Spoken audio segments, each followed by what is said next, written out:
Yeah, we are live. Well, I had a little bit of technical difficulties at the end of the earlier stream, but we're back.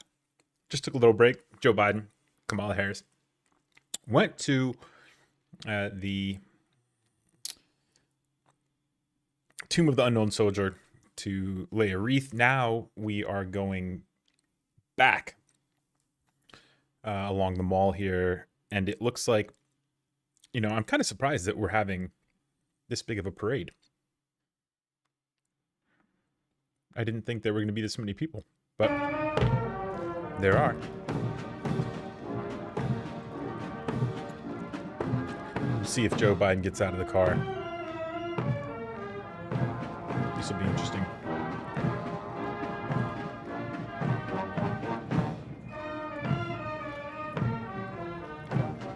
Thank you guys for liking the video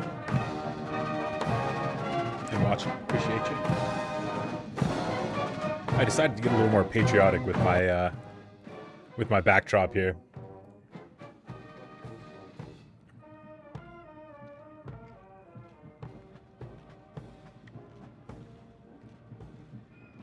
Welcome, welcome, welcome in. I love these old colonial uniforms.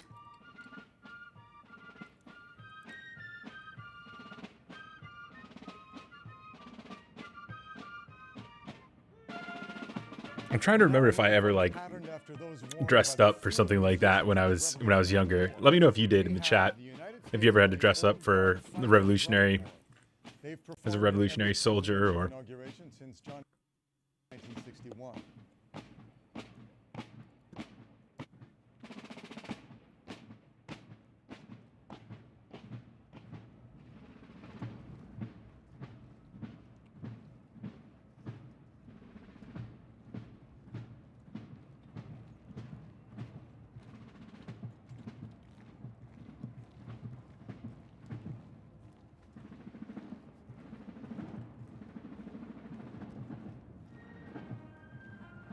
so yeah, I'm surprised that they're actually doing this parade.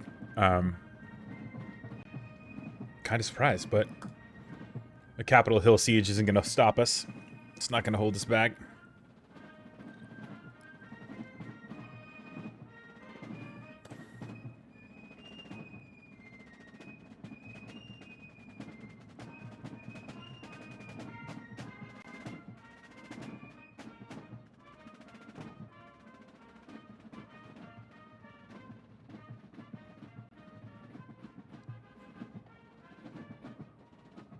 So I've got a bunch of stuff going on here, so let's see, we'll take a look at,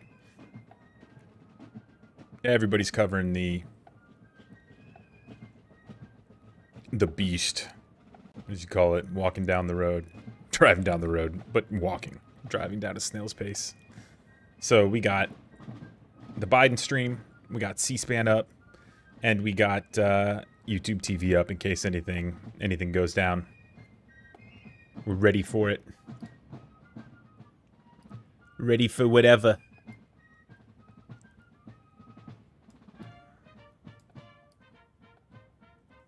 Have you guys done anything special today for the inauguration? I mean, I'm just working it, but I don't know what I'm gonna do. I don't know if I'm gonna do anything special. I need some ideas.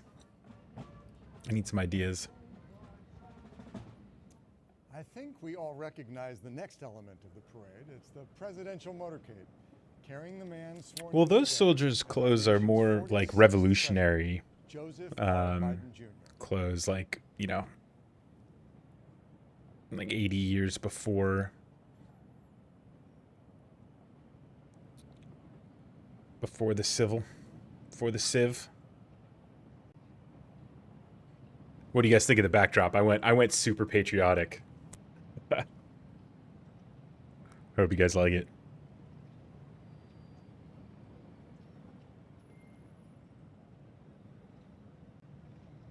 Okay, so it looks like Joe Biden's motorcade is about to turn down the main stretch here. Let's see what's going on.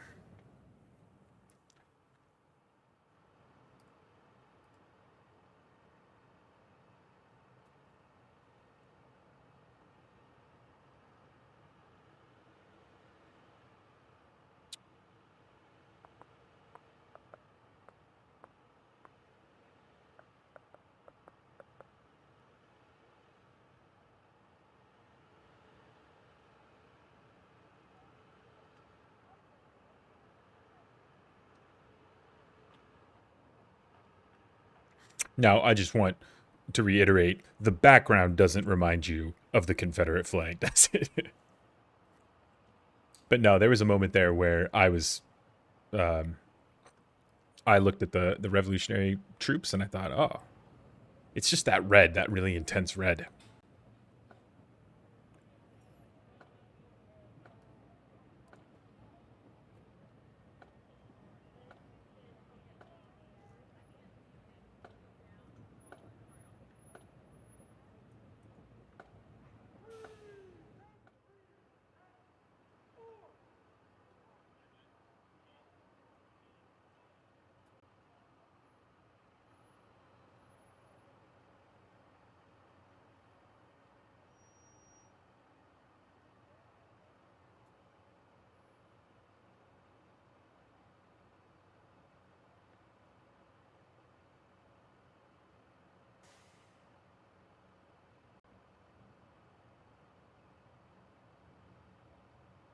Welcome in, everyone. Welcome in. It looks like Biden's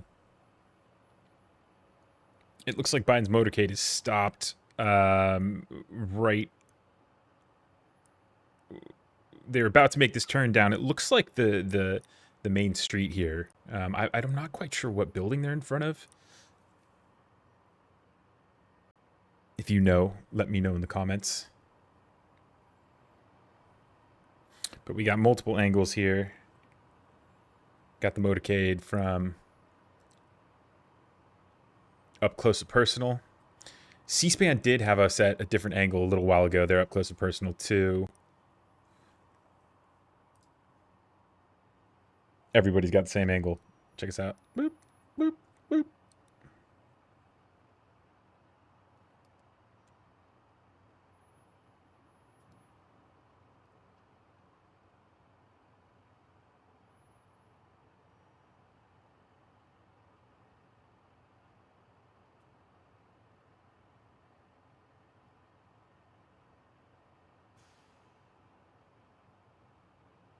Hmm.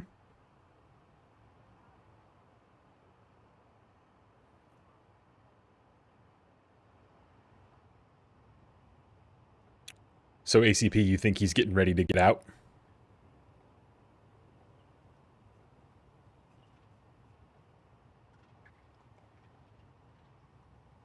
It would make sense, wouldn't it?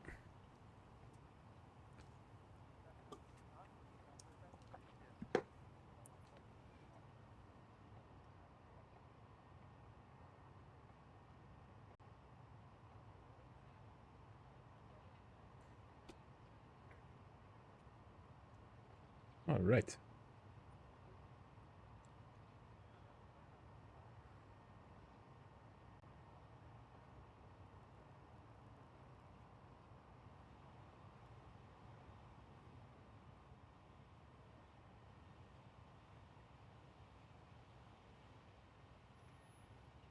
Dude, those Secret Service agents are big guys.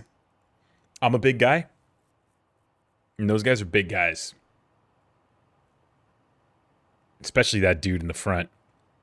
We're staring this guy right here. See if I can get back over to him.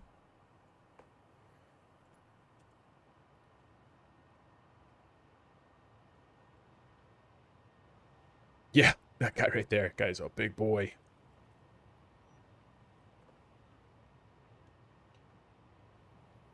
Woo.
You know, watching Ooh. this live in our nation's Got drum lines starting.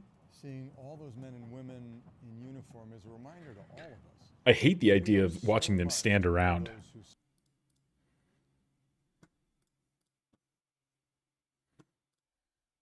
I have so many windows open, it's hard because I have no idea who's talking. Sweet. Yeah, that would make sense, ACP. Uh-huh.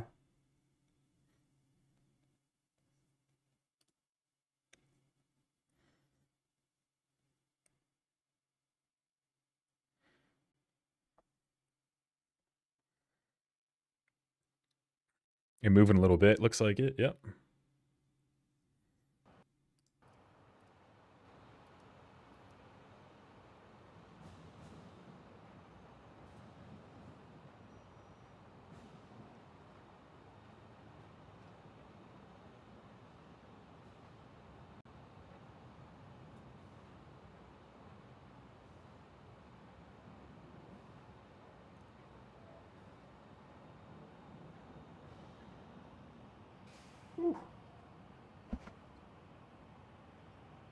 It's crazy because there's so much going on, yet so little. So we're supposed to have a...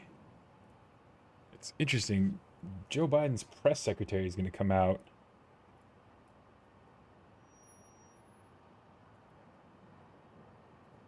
Today, we're part of a tradition that dates back to the very founding of our country. And for parents watching at home with their kids, what's important perhaps to share with them as we see this ceremony are just 3 words. Our democracy endures.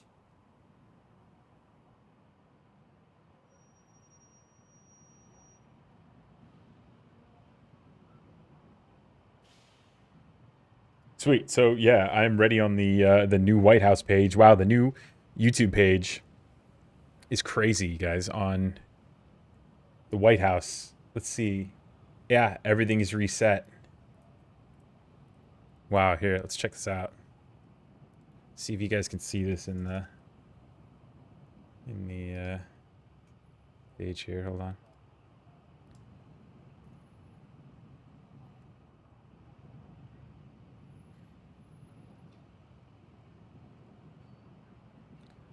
Cool. So if we go here, I just have YouTube up. If we go here to the White House's new page, boom. Uploads. 2 uploads. Everything else is gone. Donald Trump has been erased from YouTube's White House page. Mm-hmm.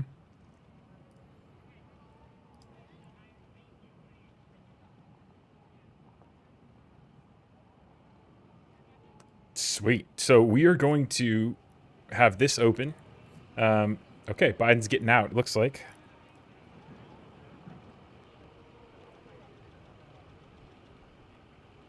And Biden's out of the beast. Biden is out the beast, y'all. Get it, Joey. President Joe Biden and First Lady Dr. Jill Biden have exited their vehicle.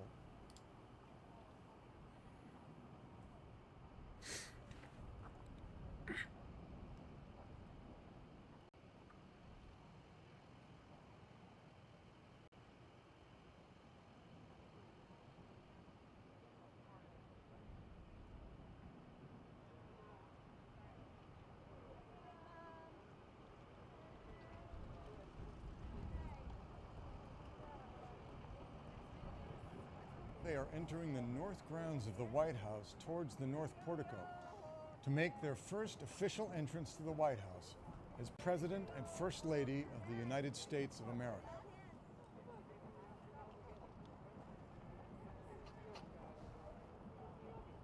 Looks good, looks good.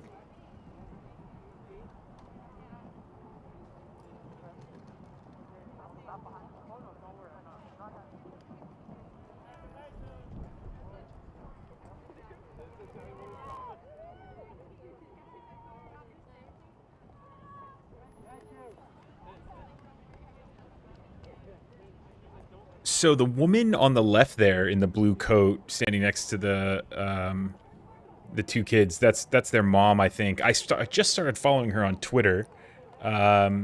She's an author. I think she is Harris's maybe cousin, or I'm not quite sure how she's related to her, but she's been pretty vicious on Twitter towards towards the previous administration, and actually I should find out what her name is. She had a couple good tweets that I thought were. Hey, uh-oh, who's Joey talking to? Al Roker.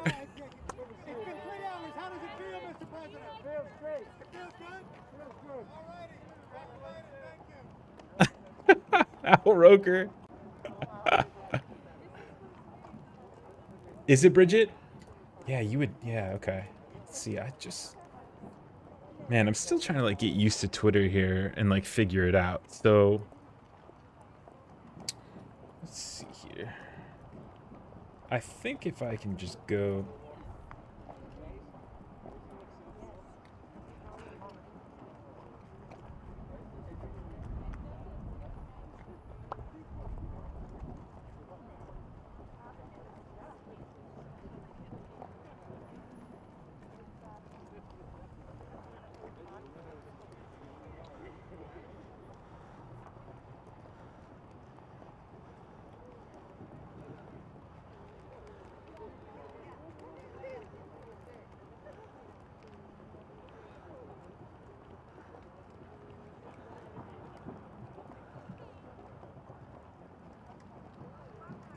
Her name is Mina Harris. Mina. Yeah, so on Twitter, at Mina Harris. Meena Harris. Who's Joe talking to?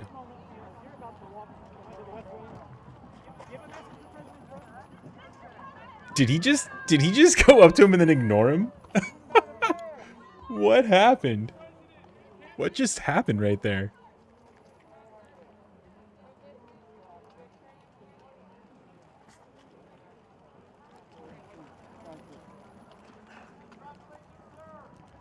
Thank you.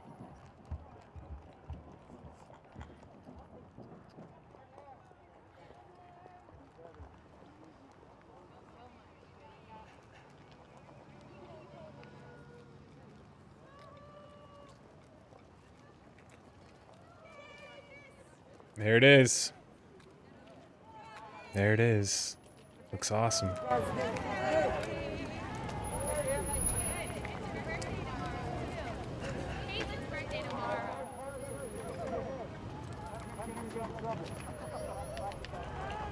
Oh, hi guys.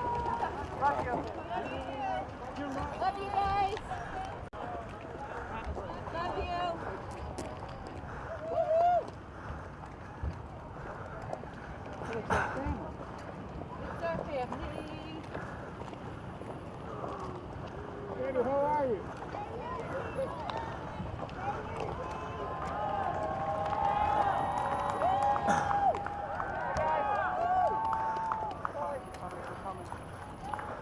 Oh, and there they go. Driveway's open for them. Yeah, so it looks like the parade, which they typically have a stage set up, and people coming and performing, student groups performing, marching bands performing, dancing groups performing from around the country, and it just doesn't look like that's gonna happen. I think they're gonna go inside, and oh, they're holding the family back. Wow, at the gates. Interesting. Hey, you guys, we're gonna let him cross. Cool, move to the side, please. We're calling the president's home.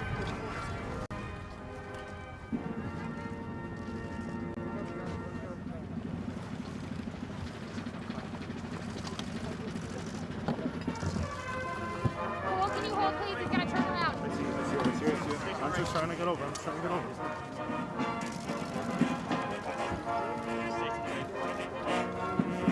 It's always fun listening to when the cameraman's audio comes over. You're listening to them like wrestle or jostle for positioning.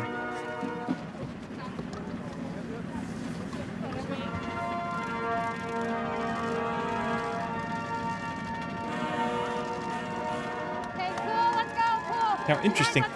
Were those the state flags lining the driveway? Is that what those were? I couldn't tell, but they all look different. That's cool. That's cool if it is. Trying to see if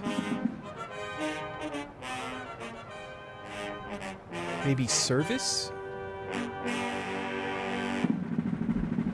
Military branch? No? No, those are state flags, I believe.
There they are.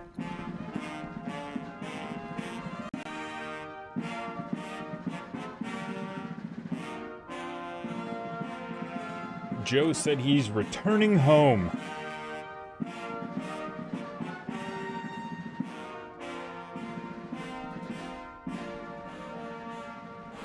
NBC's Mike Mamoli asked him what the moment feels like. Joe Biden says he feels like he's going home.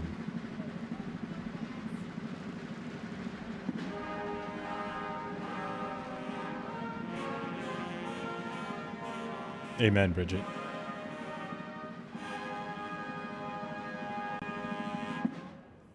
That concludes the historic 59th inaugural presidential escort procession. And now, as we continue with today's parade across America, here's John Stewart. Awesome. Oh, here we Good go. afternoon and welcome to the very first virtual presidential inaugural parade across America. As you just saw, as is tradition, the parade and procession began at the United States Capitol and culminated with the arrival of President Biden and Vice President Harris at the White House. We may not be able to be together in person, but we can still gather, even if it's virtual, and celebrate this grand tradition. This year, we've had to create a new style of parade, allowing Americans from our states and U.S. territories the ability to participate safely from their hometowns. It's been a tough year. Pandemic, economic downturns, political divisions, social unrest, but we need to remember this, that every day, you may not be hearing about it on the news, you may not be seeing it on the internet, but there are millions of unsung American heroes who are keeping our nation going, caring for our loved ones, teaching our kids, keeping us all connected, making us smile, reminding us about what it is to truly be an American and what is great about America. That's what this day is about, an America united by our commitment to each other. One of those heroes is Dr. Jason Campbell. He's a resident physician in Oregon. You probably know him a little bit better as the dancing TikTok doc. Dr. Campbell, how you doing? Mr. Stewart, I'm doing well. How are you? Thank you for having me today. When did you start dancing? Is this a recent thing? You're tremendous at it. You've had training. I started dancing when I was in high school, maybe 7th or 8th grade with popping and locking and breakdancing. They actually called me Poppin' Jay in my high school. I was also referred to as Poppin' Jay in high school for the way that oftentimes my back vertebrae would pop. This must be obviously your first inaugural parade, yes? Yes, it is. This is, incredibly special. If you look at, obviously, President Biden being elected and then Vice President Harris, and as the first African-American and Indian woman, that's incredibly special. Something that I know that I treasure, that my family treasures, and that many that look like me are very proud to see. I look forward to the pandemic being over so that you and I may join a breakdancing crew together. I would love that. What do you think the name would be? It'd probably be called The Good Dancing Doctor and the Old Man Who Looks Like He Hurt Himself. It's a long name. It's catchy. You're a good man, Dr. Campbell, and we're so delighted that you were able to catch up with us, and we'll hopefully check you out later. Thank you for having me, Mr. Stewart. And so, if you will, it's time to kick off for the first time in our nation's history, and God willing, the last time we won't be able to be together. Here it is, our virtual parade across America. I'm Tony Goldwyn. I got to tell you, I played a president on TV a few years ago, and I never got a parade from Shonda Rhimes. Jon Stewart noted, our Parade Across America features Americans from across the country joining us from their hometowns. In fact, over the next hour or so, you're going to see participants and performers from all 50 states and every U.S. territory honored to be part of this day, committed to the ideal of an America united. Simply put, it's a virtual roadshow. We've got marching bands, we have baton and flag twirlers, dancers, equestrians, drill teams, musical performances, as well as tributes to some of the American heroes living right next door to us who've been making a difference in the communities during this terrible pandemic. Americans united on this historic day. And even though a virtual event is a bit different, this parade remains faithful to its most treasured and beloved traditions. And one of those traditions is a performance by a group of musicians who have been featured at every inauguration for almost a century. We are the United States Coast Guard Band, based in New London, Connecticut, and we are honored to have performed in every inauguration since 1929.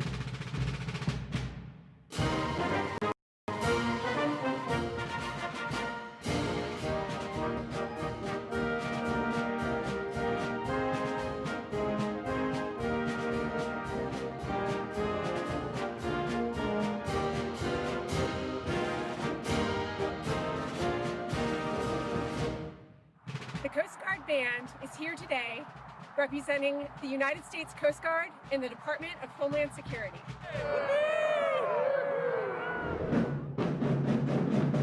We are the Youth Empowerment Project, a community-based organization that helps kids like me achieve our dreams. And Joe Biden must be proud because when he visited our home state of Louisiana, he invited us to be part of the celebration. I met Joe, and I know that he cared about making opportunities for everybody in America.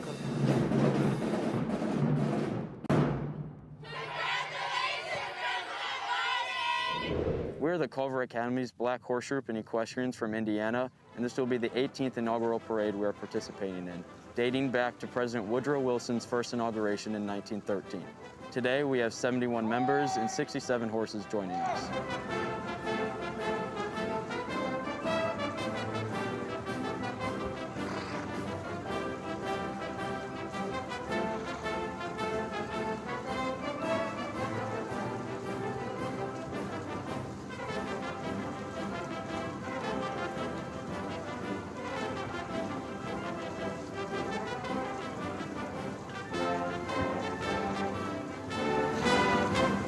Congratulations, Mr. President and Madam Vice President.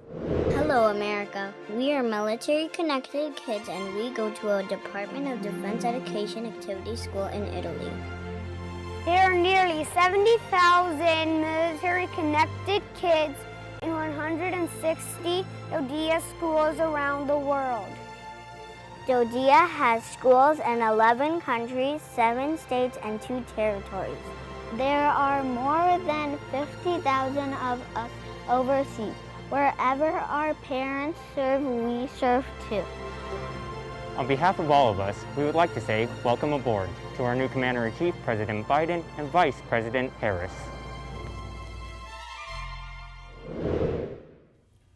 As part of our parade across America, we are shining the spotlight on local heroes from different states and different backgrounds who went above and beyond to support their friends, to lend others, and to strengthen their communities during this challenging past year of the COVID-19 pandemic. For me, each of these heroes next door demonstrates the spirit, the resilience, the compassion, and the caring of our people. Our first hero is from Georgia.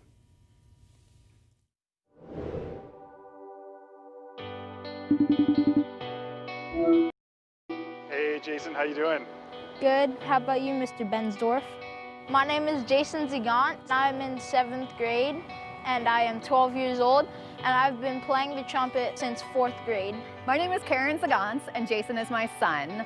I came across this video of this trumpet player from the New York Philharmonic playing off his rooftop, and I think it was right after shift change. We happen to live right down the street from the hospital, so I suggested to Jason, is this something you might want to try to do? My mom asked, do you want to come and play for the hospital here? And I said, yeah.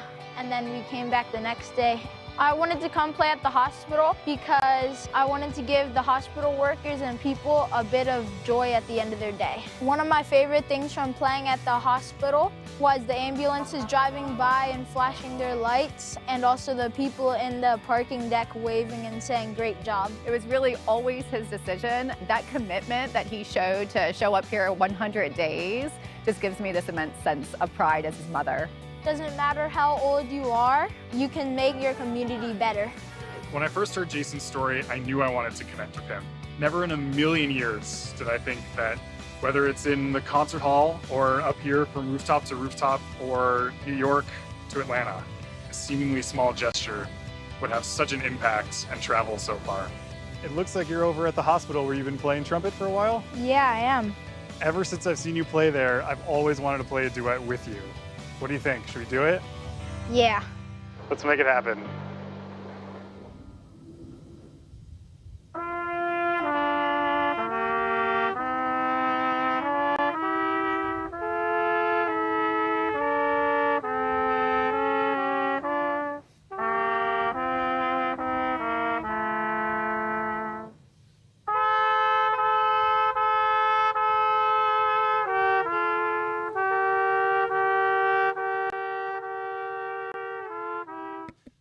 Maybe I should turn my microphone on. This is a really cool story of finding light in the darkness of this pandemic. I love it.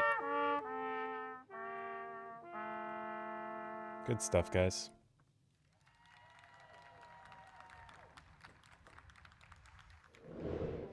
We are the Massachusetts Veterans of Foreign Wars Honor Guard, paying special tribute to the greatest generation of World War II and the newest greatest generation of today's all-volunteer United States Armed Forces.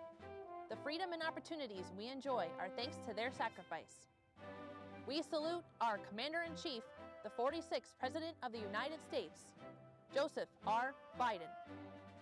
Present arms.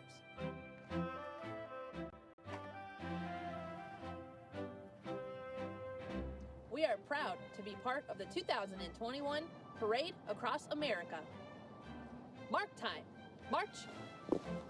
Forward. March. Welcome to Des Moines, Iowa. We are the ISIS-Arrest Drill and Drum Corps. ISIS-Arrets.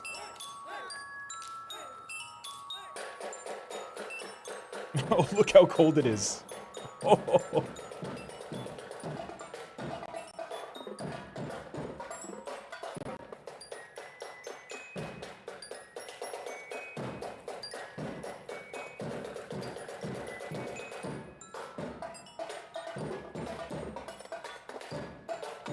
Did any of you guys do like a drum corps or anything like that in high school or college?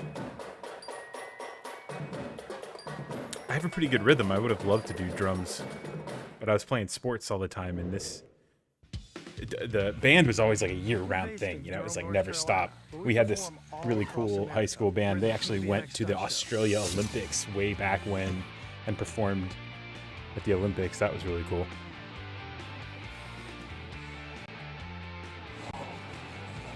Got some bikers in their backyard. It's like random. Like America. Oh, the different colors of America. But really, we are one united team.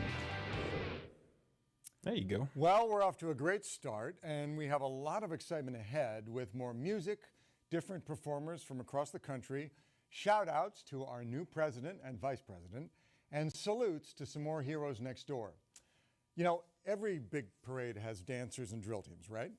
Well, our next performers are a combination, a dancing drill team that has toured around the world. The Kilgore College Rangerettes are proud to represent Texas in the red, white, and blue. Ooh-wee.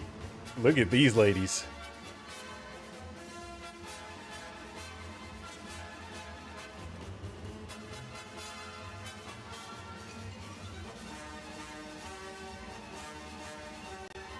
Oh my gosh, it's the Texas Rockettes. Man. Good old Texas. Wow. They're really good.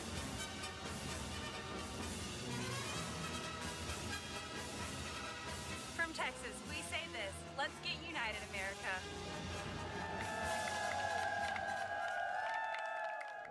We are the Native American Women Warriors, the nation's first all-female Native American color guard.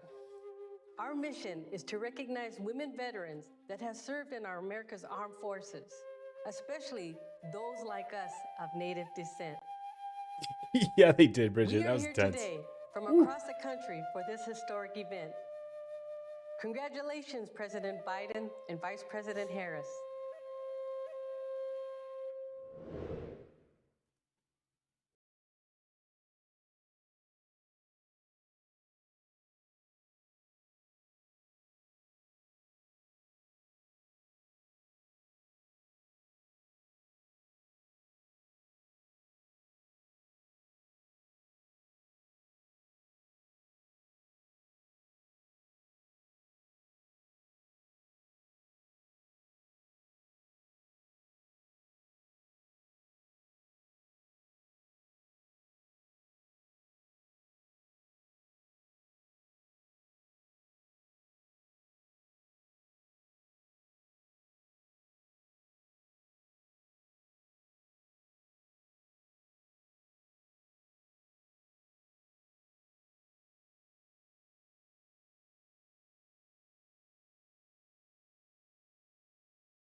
Like, the fire department, New York City, that was emergency so medical services, pipes random. and drums.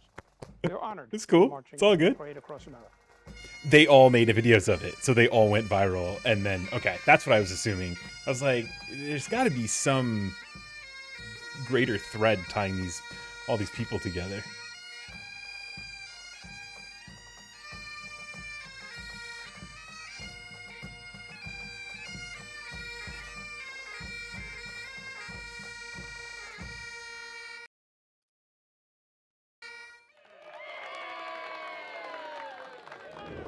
We are the Devlin High School Marching Band from Denver, Colorado.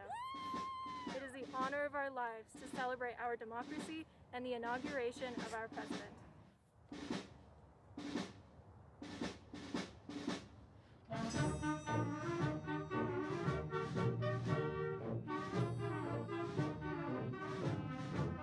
Oh my, look at those Colorado plains. Wow. Those dry plains. Woof.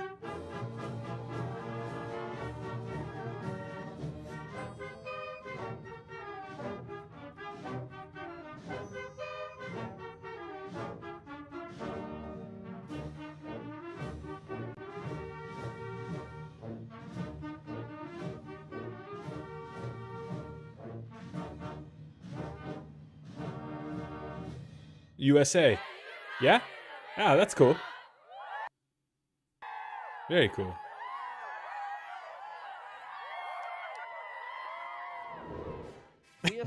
Was that a tuba? The tuba player in the background. Pumping the tuba. Scouts at the 2009 and 2013 inaugurations of President Obama and Vice President Joe Biden. So in keeping with our traditions of joining the parade when Joe Biden is being inaugurated, we wanted to be part of the day, honoring him and Vice President Harris.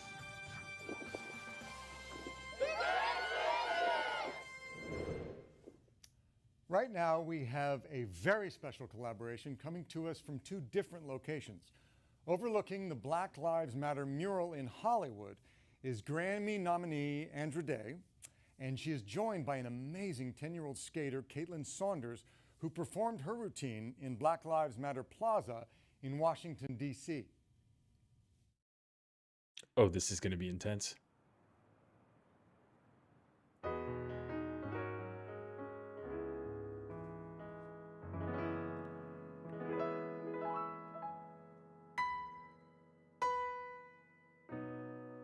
Broken down and tired of living life on a merry-go-round, and you can't find a fighter, but I see it in you, so we're gonna walk it out. Move mountains, we're gonna walk it out.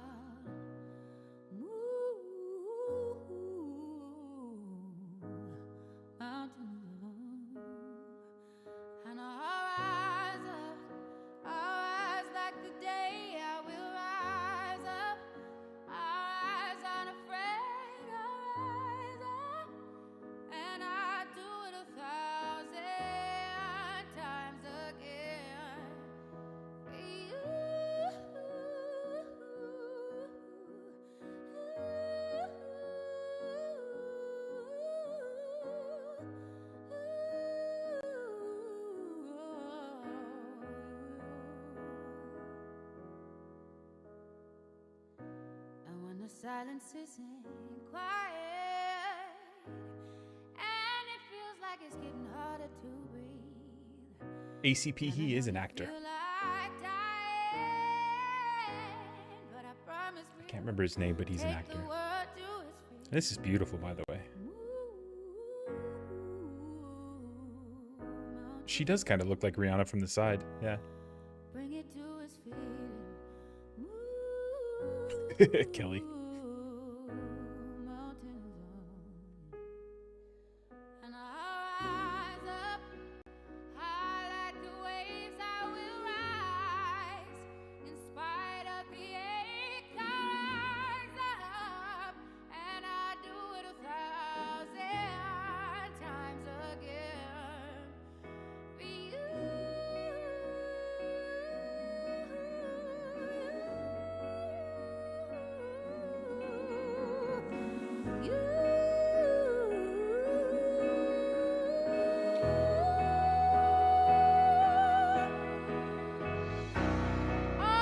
Happy birthday, ACP. Birthday, happy birthday. Happy birthday to you and your son. Yeah, absolutely. And thank you, Bridget. Glad you could be here to watch with us.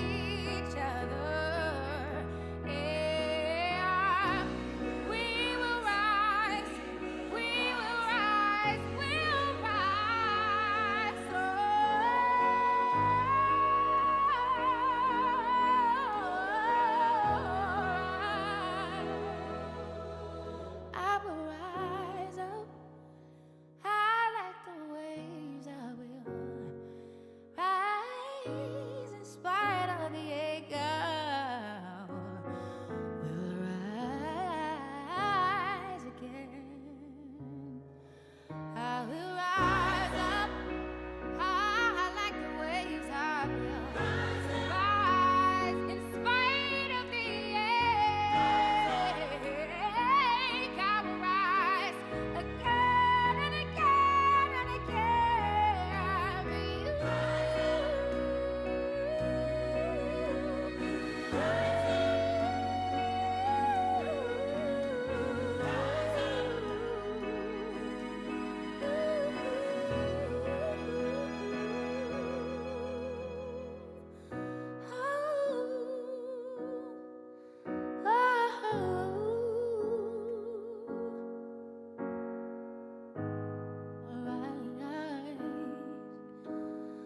again.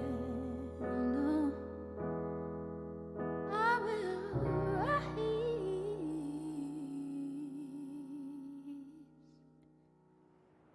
What a cutie. Oh, that was beautiful. That was beautiful. Yep. Oh. Keep it going. I'm loving this. This is awesome. Hi, we're Modern the High Country Irish Talkers from Boone, North Carolina.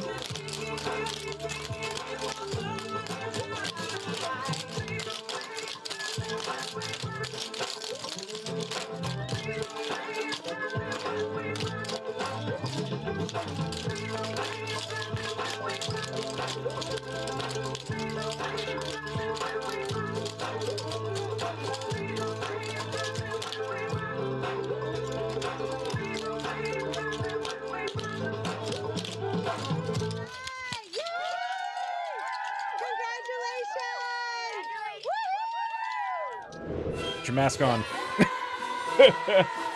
Ooh. We are the Chinese American community from President Joe Biden's home state I of love Delaware. those Chinese dragons. The strength of our nation comes Those, from if the you guys rich have never diversity been of the to culture one of of the those, American people. if you've never been to And one of we the are Chinese so New Year honored and celebrations, proud to share this like, they're performance so with you awesome. today. They're so awesome. I'm on the West Coast where there's a large. I mean, I'm in Southern California, so there's not nearly as many Chinese people here as there are, say, like up in the northern parts of San Francisco or up in Seattle, even where like the large ports were where they settled. But those ceremonies are awesome. Those dragons, I love watching those Mr. things. President and Madam Vice President. What a cutie! What a little cutie! We are hockey players from the New Hampshire Seacoast. Led by the University of New Hampshire's mascot. And we are thrilled to be in the parade across America. And congratulations, President Joe Biden. And congratulations to Vice President Harris.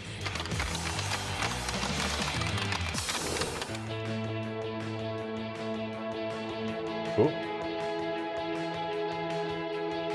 Oh, that would be awesome, Bridget. I was in Las Vegas for the Chinese New Year.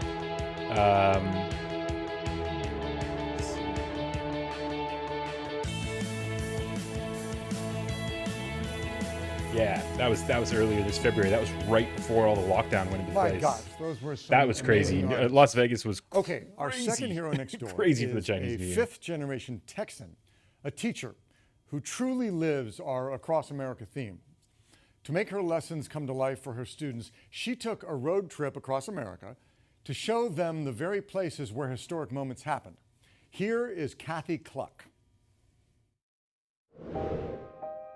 I am a high school teacher in Austin, Texas, and in July, when I realized we would start the school remotely, I took the opportunity to take off and teach history from places where it happened. This morning, I'm in Jamestown. The students would tune in every day and just sort of see what my background was for that day. And it was a way for them really to see that history is still important, it still matters. It's not just in the pages of a textbook. How cool is this lady? Would not have won the war were it not for the help of the French. Sailed in right back there. They cut off the British. Cornwallis had to surrender. Boom. America born. Thanks, France. I was able to teach lessons to my high school kids about society, about how America is still changing. We're still in a process. It's been fun for the spotlight to be on teachers across the country who are working so hard to really make education happen and productive, even though we're doing it during a pandemic. We're there for each other, this and is we such can an awesome be there story. for each other, and I think that was pretty much the message. American ingenuity right there at its finest. That's from Las great. Vegas High School, proud to represent Nevada in the parade across America. Although we can't perform together, we prepared a special performance for you.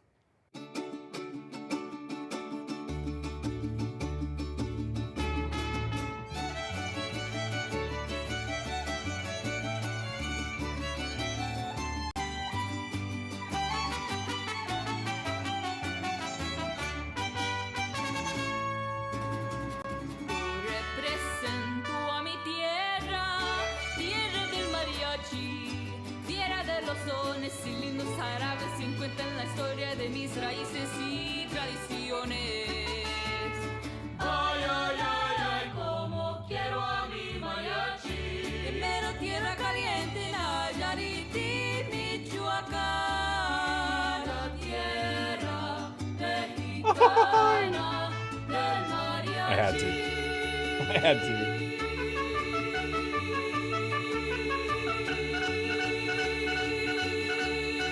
And to President Biden and Vice President Harris, felicidades. Now let's watch Vice President Harris and her husband Douglas Emhoff entering the north grounds of the White House, making their way towards the north portico to make their very first entrance into the White House as Vice President and Second Gentleman of the United States of America.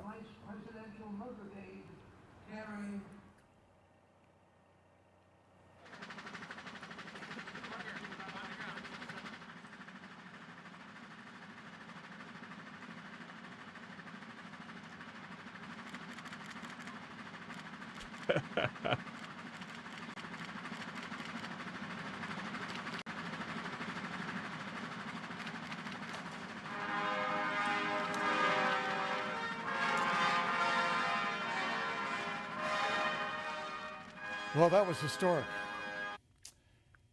A number of today's participants have been in more than 2 previous inaugural parades. In fact, there is a participant today who has been in 6, and his colleague has been in 5. They are Jack and Thomas, 2 horses from Culver Academy. This year's parade features several equestrian groups with a long history of performing for our nation's presidents. Joining us for their 4th appearance at an inauguration is Michigan's multi-jurisdictional mounted police drill team. With their 2nd appearance are members of the American Side Saddle Association, and Culver Academies is making their 18th appearance. Now, I learned a lot. Are side saddlers only For example, female riders? Does anyone know? Rode his own horse to the Capitol. I'm curious as to what's Andrew going on Jackson with arrived the at his side saddlers. ceremony in What's a up with that? horse-drawn carriage, while Abraham Lincoln's carriage was escorted by civilians on horseback. And once again, horses and their riders are adding a majesty and grace to this quadrennial event. With us next on our Parade Across America are some of the talented stars of the Ryan Martin Foundation, which is part of the National Wheelchair Basketball Association. They're joined by Elena Della Dawn from the WNBA's Washington Mystics and the NBA's Grant Hill and Chris Paul. This has been a time where we've all had to overcome challenges, when we've all had to adapt to what life throws at us, but our American spirit allows us to have hope. It allows us to thrive. And now, joining us for the Parade Across America are the basketball stars of the Ryan Martin Foundation.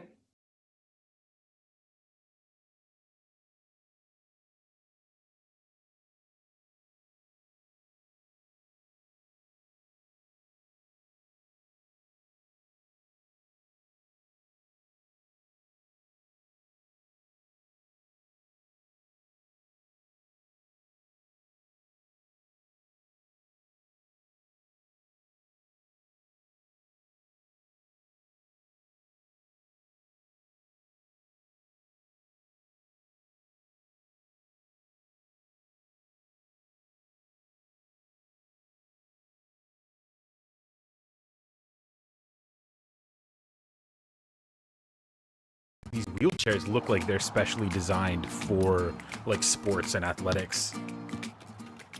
They have like extra wheels on them, and oh, it's Grant Hill. Is quite a team. And so is this. Congratulations, Mr. President. And Chris Madam Paul. Vice President. He's a current player for. Where's Chris Paul playing now? I have no idea.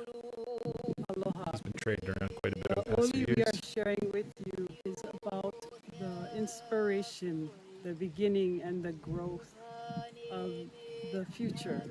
And for us as the EAE and the OHIA, they work together to bring I want to go back to Hawaii. all these new I've been once to the island of Kauai. That's where they filmed a lot of Jurassic Park. That was an amazing week. President Joe Biden and Vice President Kamala Harris.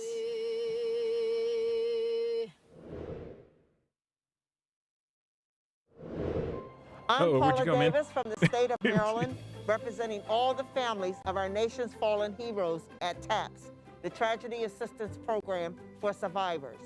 Our mission is to provide hope and healing. And just as they serve our nation, We are here to serve them. We are together, united in solidarity with military loss survivors, including the Biden family. I honor my brother, Major Andrew Byers. I honor my battle buddy. I honor my husband, Grandpa William. Our dad, Major Paul C. Volke.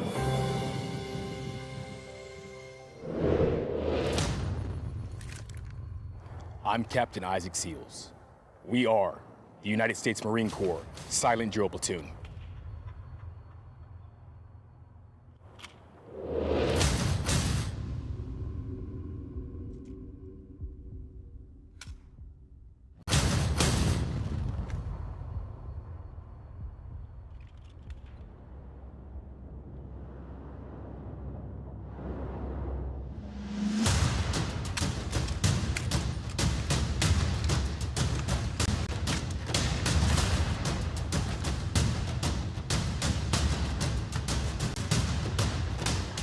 Semper Fi.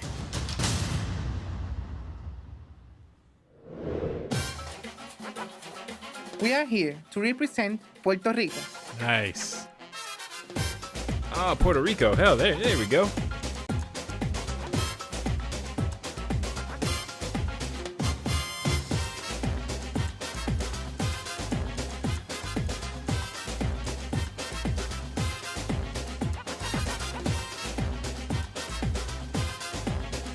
Bridget, did you hear Jennifer Lopez say that when during her what was she reading earlier? Estamos muy orgullosos de haber sido invitados. She ended with "Let's get That loud." That was means pretty we cute. are so proud to have been invited. regardless of language. We all believe that we are better when we unite together.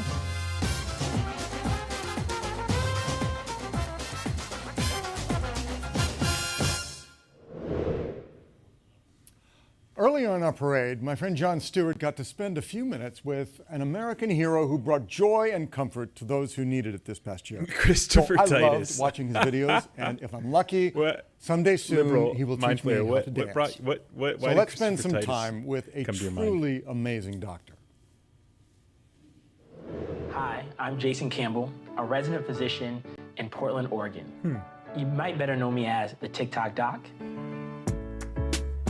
Right before the pandemic started, I actually had met with a medical student, and she noted, well, there's this app called TikTok. And she said, well, you lip sync and you kind of dance, and it's these new songs, and you curate this joy, basically, if you're good at it. And next thing I know, 500,000 views, 750, 1 million, and I thought, well, I think people like this. And so it actually started with the idea to reach back to the community, to reach back to a young black boy and say, hey, if you like to dance, if you like to do things outside the classroom, keep that going, but you can also be a physician one day. If I can leave you with anything today, it's the idea that we need to be together apart. We need to be safe, we need a distance, but we also need to still be together. Now is not the time to be isolated. It's time to reach out, a time to ask for help, a time to be there for others, to give help, to lend a hand. And I'm incredibly grateful to all of those who have done their part to bring joy and hope to their communities.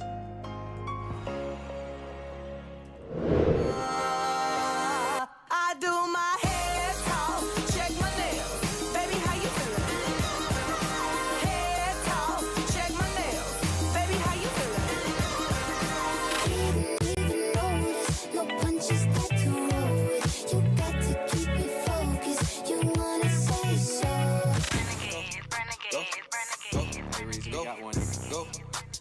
So ACP, I'm looking at it's Tony Goldwyn, and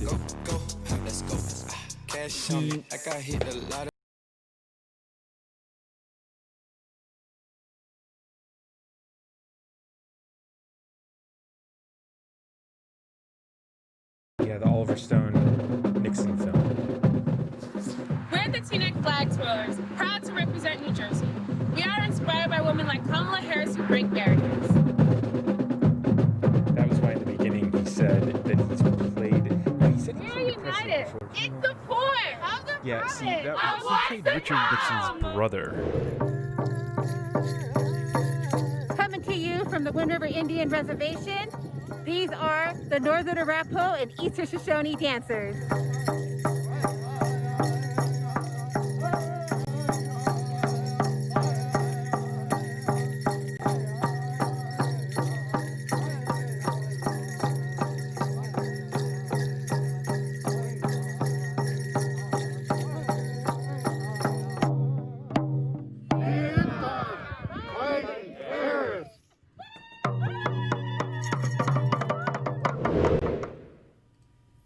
Now, there are some people who believe that crop circles are the work of mysterious aliens. It's not for me to say.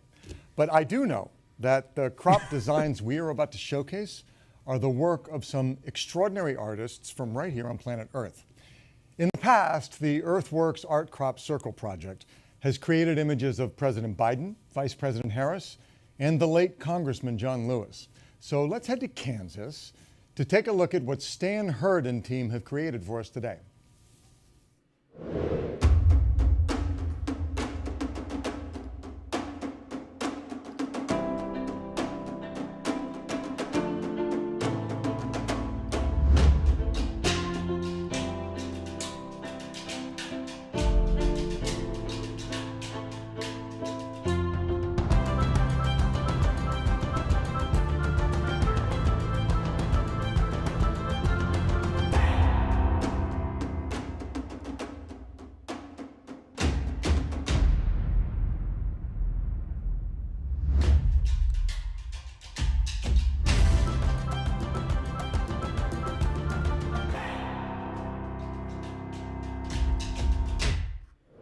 Forward, march.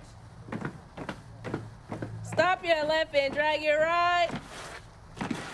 Do it till you get it right.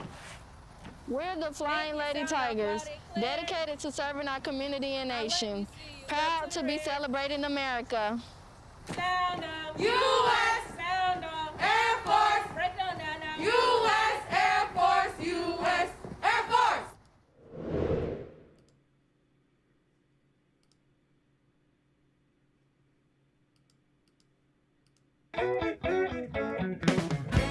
Ladies and gentlemen, my name is DJ Cassidy, and I'd like to welcome you all to Pass the Mic, Inaugural Edition, coming to you live from the parade across America, from President Joe Biden and Vice President Kamala Harris. Now, this is brought to you by my musical heroes, and is dedicated to the everyday heroes around our great nation. Let's come together. You ready, Philip? I'm ready, Cass. You ready, Bradine? Ready, Cassidy. You ready, Ralph? Ready, Cass. Let's sing. When you feel down and out, say what? Sing a song, it'll make you dance. Can you feel the love? You live time to shout, alright. Sing a song, it'll make you wet. I can feel the love. Sometimes it's hard to care. Say what? Sing a song, it'll make you dance. I said the party has just begun. Smells so hard to bear. Sing it, Philip. Partying, y'all. Partying. It's over, y'all. The Trump era of hate and division. It's over, baby. Break it down.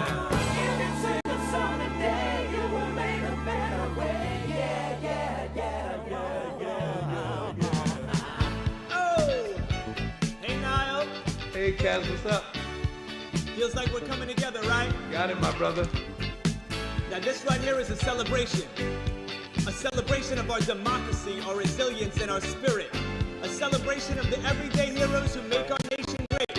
Because teamwork makes the dream work. Now no matter where you are, no matter who you are, we are all one big family. So I want to invite people from around the country to sing along. You ready, Kathy? Yeah, I'm ready, Cass.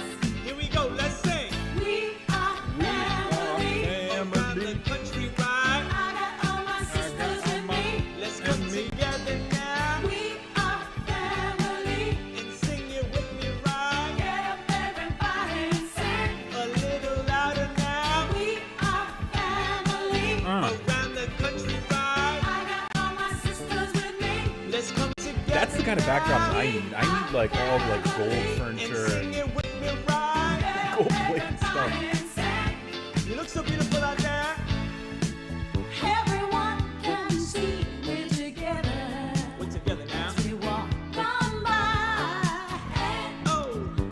Thanks for liking the stream, guys.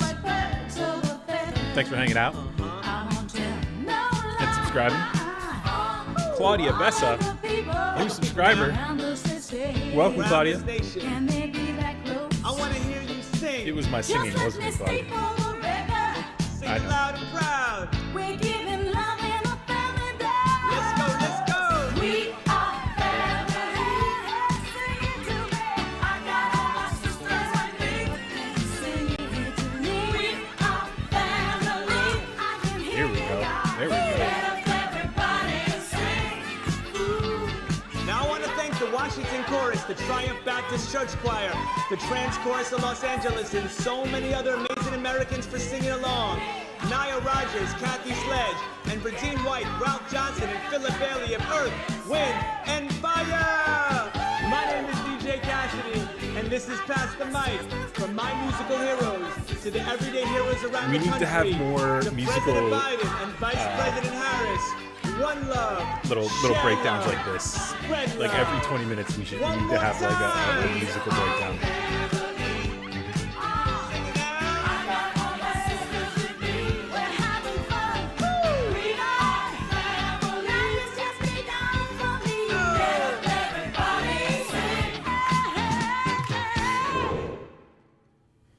Okay, so now let's head to Charleston, That was South awesome. Carolina to shine I'm the having fun. spotlight on I'm another dancing. hero next door. She serves in the United States Air Force, and in addition to her service in the military, she's been working long hours serving her neighbors in Charleston sewing masks to be used by frontline workers, including a nurse whom she knows pretty well, her mom. Here is That would be Master awesome, Sergeant Bridget. Carrie And actually, Ann I Thomas. want to make a bunch of music because I like producing stuff. So maybe I'll do that. Maybe I'll just have like a music I live can't stream think of where a I time where have a couple cocktails I've and just called make some out songs for or something. help or That'd be fun. support that the people in the military have not been there. My mom is a hospice nurse, and Mind flare. You're PPE funny. was strained across the country. I was set to deploy in the spring, so I was more worried about her than I was about me. I was going to use a sewing machine, and I was going to learn how to make masks. I took to social media. A lot of people asked for my mom's address, and they started to send her masks from across the world. No one wants a pandemic, but if you have to go through it, you want to go through it with a strong community. On behalf of Joint Base Charleston, here in the Low Country of South Carolina, we're proud to serve and would like to welcome our new Commander-in-Chief.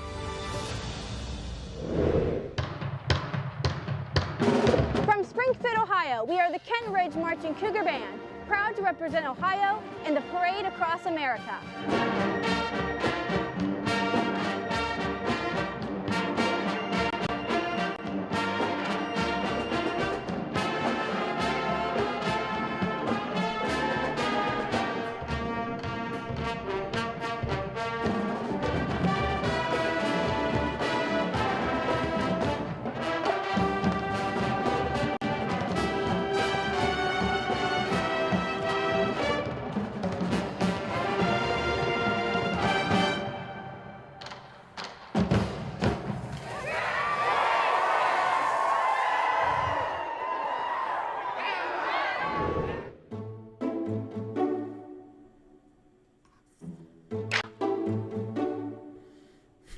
This is random.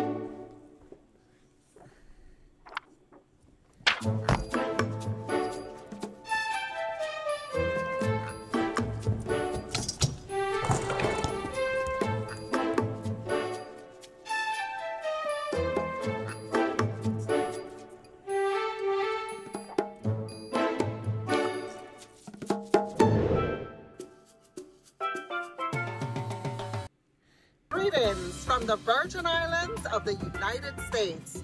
We congratulate President Joseph R. Biden and Vice President Kamala Harris on their inauguration.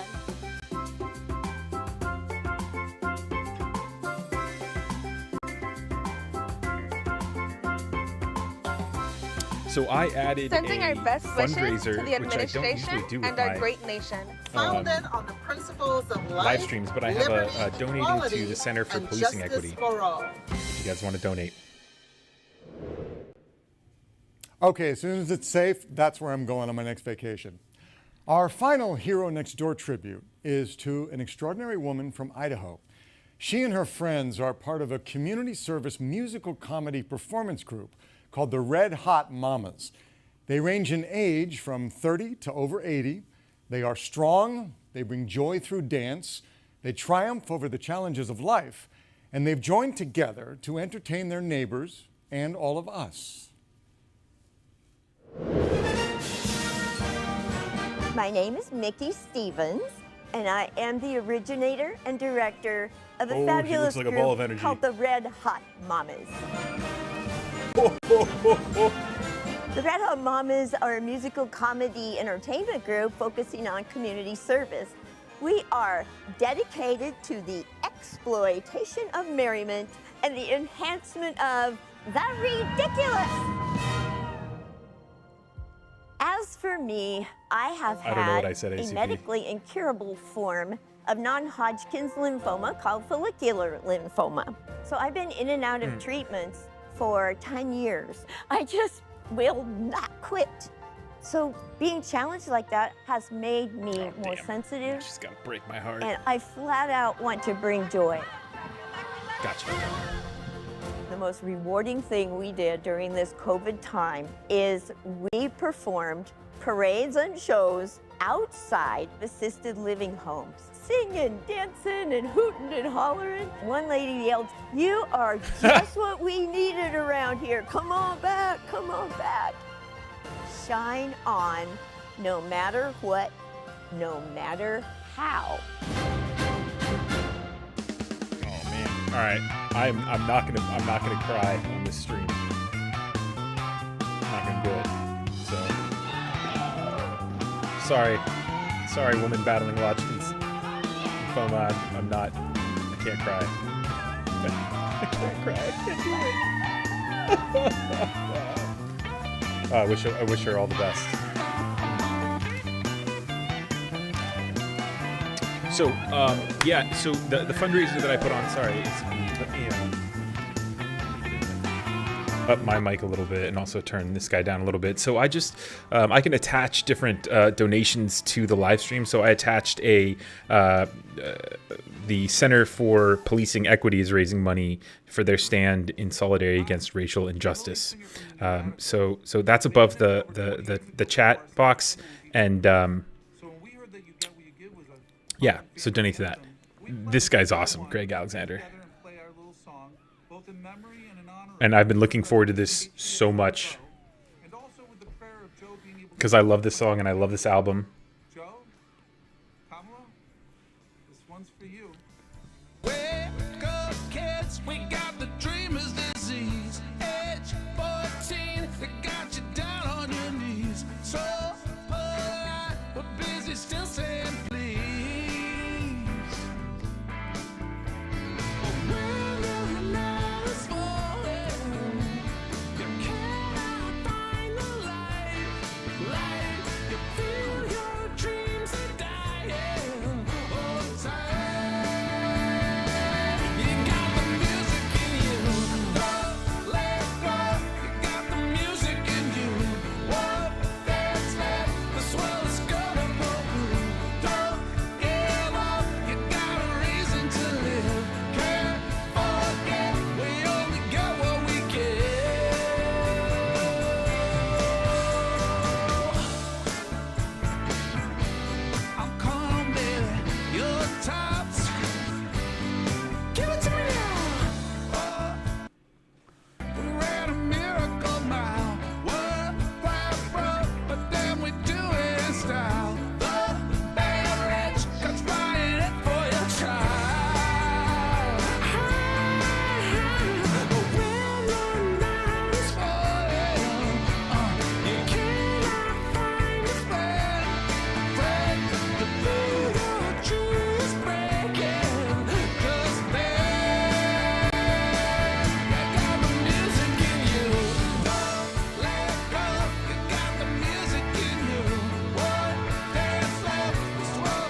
Oh, we don't even get into the breakdown. As we all know, the Summer Olympics that were scheduled About in big 2020 bankers were and moved to later this year due to the pandemic. fashion So, shoots with Beck and like Hansen. many of us, those Olympic athletes saw their dreams deferred. But they are resilient and they are continuing to train because their dreams will not be denied. Joining us are three of our Olympic stars, two Summer Olympians, track star Allison Felix and swimmer Katie Ledecky, and a five-time U.S. national figure skating champion and 2018 Winter Olympics medal winner, Nathan Chen.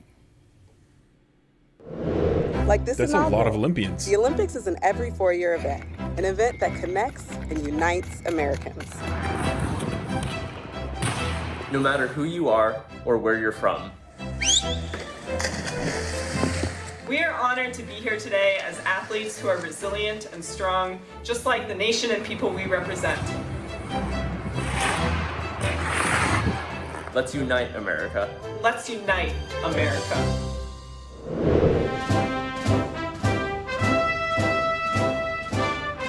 From Fort Jackson, South Carolina, we are the 81st Readiness Division.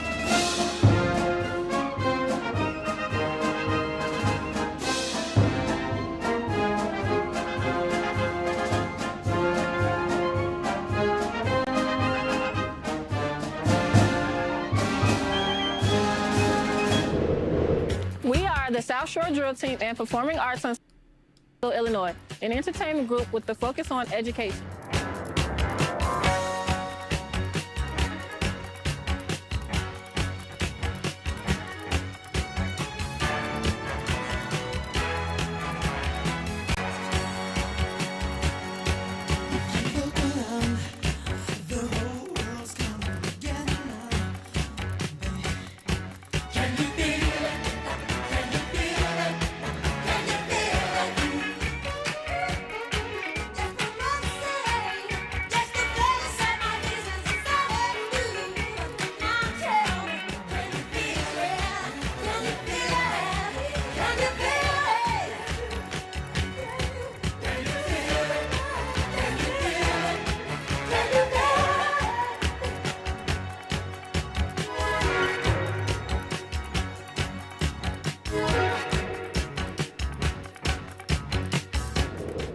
That was awesome. Oh man, it is hard to pick my favorite Michael moment Jackson from in this there? virtual parade across America. But this next segment has got to be at the top of the list. We call it our Dance Across America. Over 1,600 people from across the country, this is people gonna of be all fun. ages, ethnicities, and cultures, submitted videos of themselves dancing, showing the unbridled enthusiasm and freedom of the American spirit. It perfectly represents the coming together of the American people on this historic day. Created by the legendary director and choreographer Kenny Ortega, and featuring dancers from 30 states and 2 U.S. territories, here is Dance Across America. All right.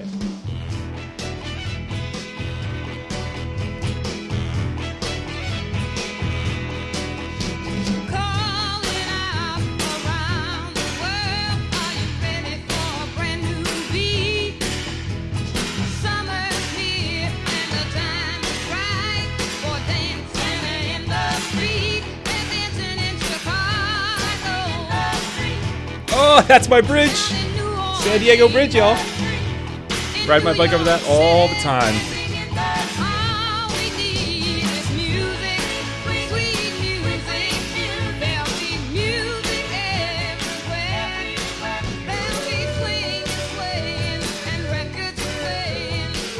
I know, Bridget. I'd have done it. Nice.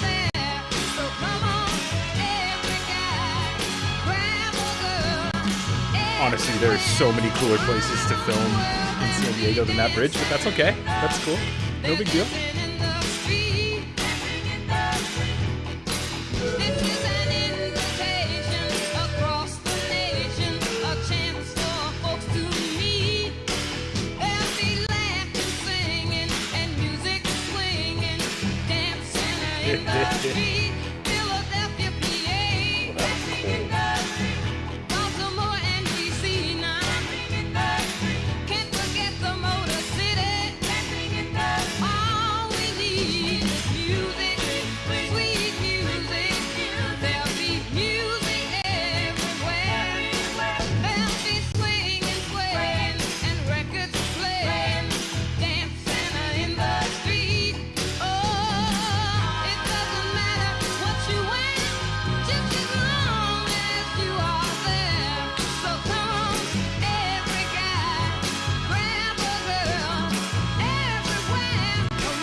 Well, this video is definitely getting demonetized.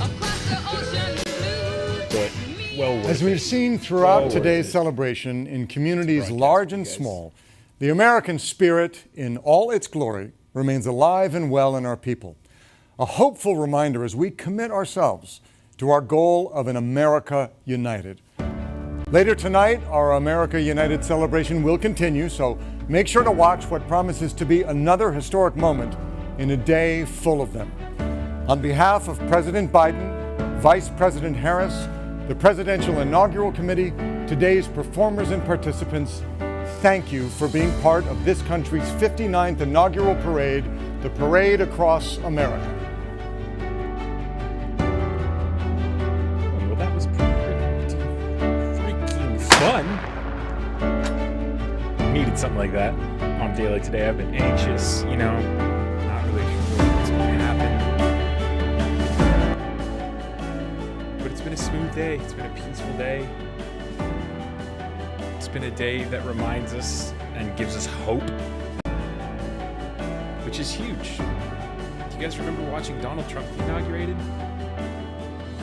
The anxiety I was filled with was so much worse than it was today. So this is a big day. And we're not done.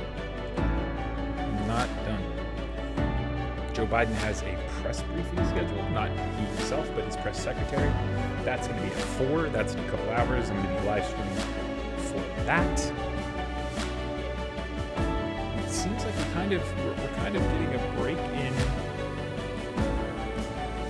the action here, but this is a pretty cool recap of Joe Biden walking into the White House.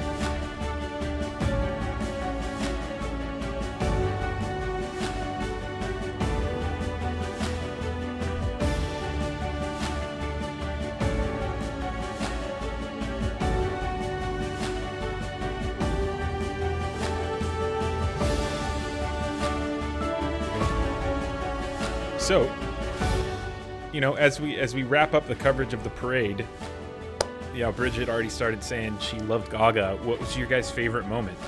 I think, you know, that the last 45 minutes, that parade across America was pretty cool. But Lady Gaga, I'm kind of with Bridget. That was an incredible Star Spangled Banner that she performed. Yeah, Gaga was incredible. Gaga was incredible. The Slam Poet was awesome, and Joe Biden's speech was good. Joe Biden's speech was really good. So, Bridget likes the poet. ACP, Gaga, yeah. The swearing in, yep. Sharia Khanna, yeah, Gaga was amazing. Yeah, cool, guys. Well, let's see here. I need to just get this so this doesn't start to... At the top of the Poet was dome. really emotive. Yeah.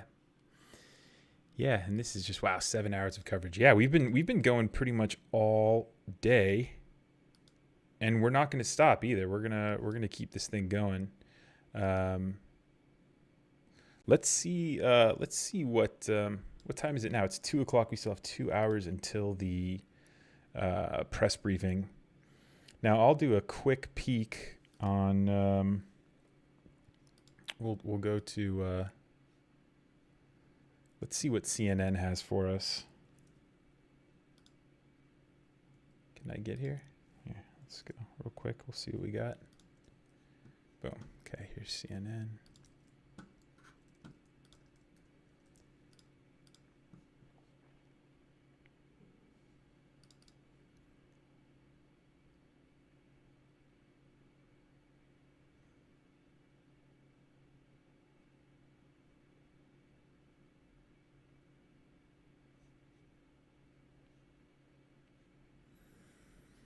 All right, so I'm just loading up CNN here. We're just going to give them a check-see, see what's going on with them. But kind of seems like we got a break in the action.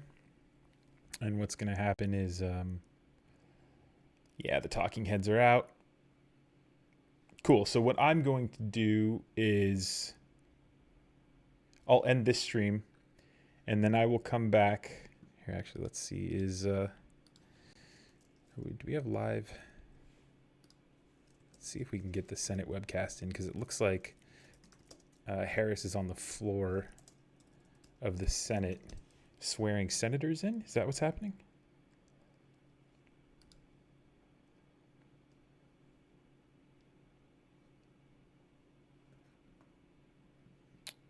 No, it doesn't look like the Senate. Okay, the Senate is in session here. Let's see. Tony did not like the dress. Oh, but did you like the gold microphone, Tony?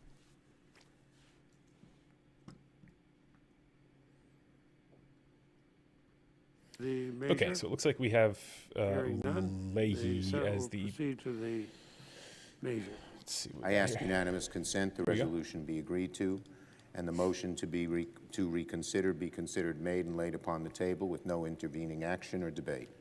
Is there objection? Hearing none, without objection, so ordered.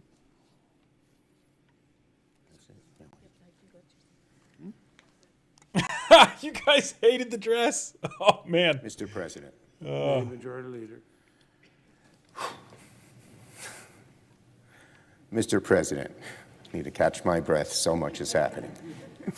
A few hours ago, on the west front of this citadel of democracy, Joe Biden and Kamala Harris were administered the oaths of office to the presidency and the vice presidency of the United States. We have turned the page to a new chapter in the history of our democracy, and I am full of hope. I would challenge anyone not to feel hopeful today after listening to Amanda Gordon, the amazing 22-year-old poet, wise far beyond her years, who told us that, quote, somehow we've weathered and witnessed a nation that isn't broken, but simply unfinished. The hope she spoke about, strong and happy hope, the hope we feel today, is a hope, of course, that's tempered by reality. This was an inauguration unlike most others. The crowds that customarily line the National Mall were absent, a reminder that our nation is still in the throes of a deadly pandemic. The presence of thousands of National Guardsmen, police, and Secret Service was a reminder that 2 weeks ago in this very room and on those very steps where President Biden took the oath, a mob of violent criminals tried to dismantle our democracy, our sacred democracy, brick by brick, and would try again if they could. But, as President Biden said a few hours ago, today democracy has prevailed. The will of the people was heeded. The peaceful transfer of power fulfilled. It takes a lot more than a band of hooligans to bring our grand democracy down. Let it be a message to our friends and adversaries around the world that our democracy, though it has been tried and been tested, shall long endure. And let it be a message to those terrorists who desecrated this temple of democracy that they will never prevail. Joe Biden is now the 46th President of the United States. Kamala Harris is now the 49th Vice President of the United States. But of course, in more ways than one, she is not the 49th, but the first African-American woman, the first Asian American woman, the first woman, period, to hold the office of Vice Presidency in our nation's history. Today, the threat to our democracy from the presidency itself has ended, but the challenges we face as a nation remain. In the wake of violence and division, hatred and mistruth, in the shadow of disease and economic hardship, a warming planet, an unequal society, we begin the work of the 117th Congress. In his inaugural address, President Biden spoke to this moment, a moment of great challenge, and told us two simple truths. One, that our responsibilities are numerous, and two, it will take unity of spirit, unity of purpose to fulfill them. President Biden, we heard you loud and clear. We have a lengthy agenda, and we need to get it done together. President Biden pointed the way to our nation's recovery and renewal. He reminded us of who we are and where we need to go. but we must now turn the spirit of his words into action. The Senate must immediately set to work on the mission President Biden described, restoring the greatness and goodness of America. This will be an exceptionally busy and consequential period for the United States Senate. There is much to do, and we are ready to get to work. Now, not to upstage our new president and vice president, but theirs has not been the only swearing in today. A few moments ago, the Senate welcomed 3 new members to this chamber. I can now happily and proudly call them Senator Padilla, Senator Ossoff, Senator Warnock.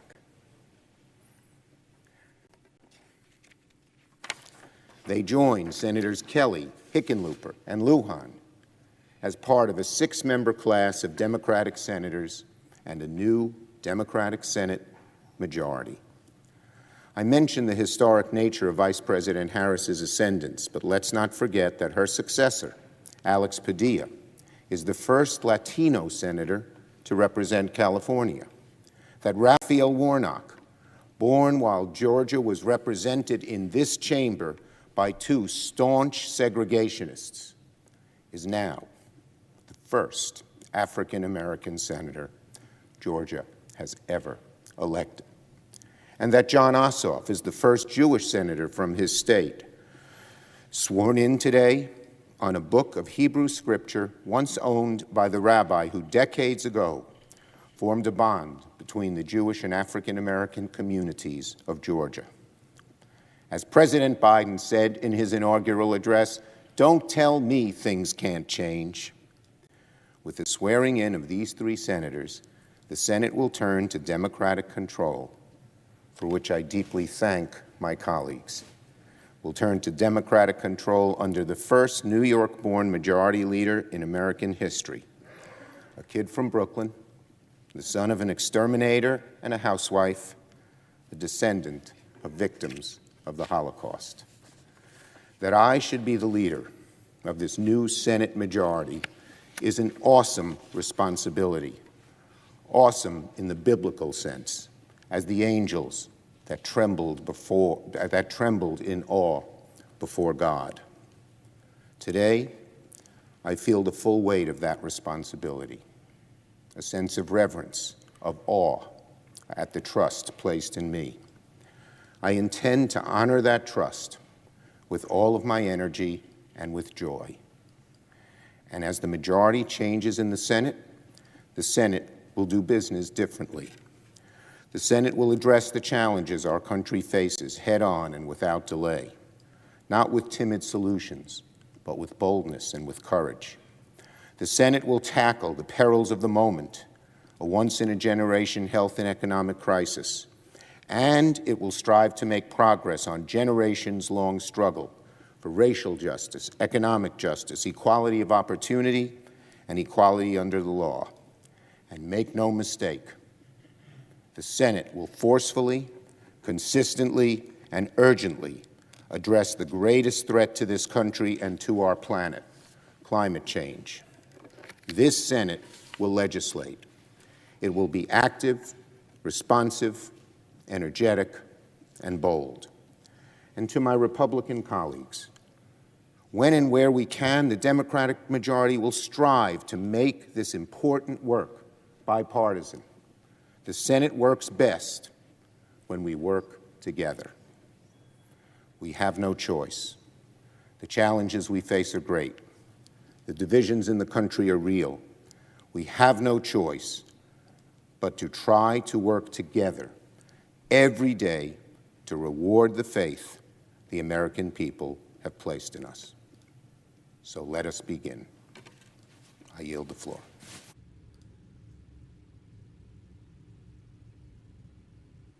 The Republican leader. Minority leader.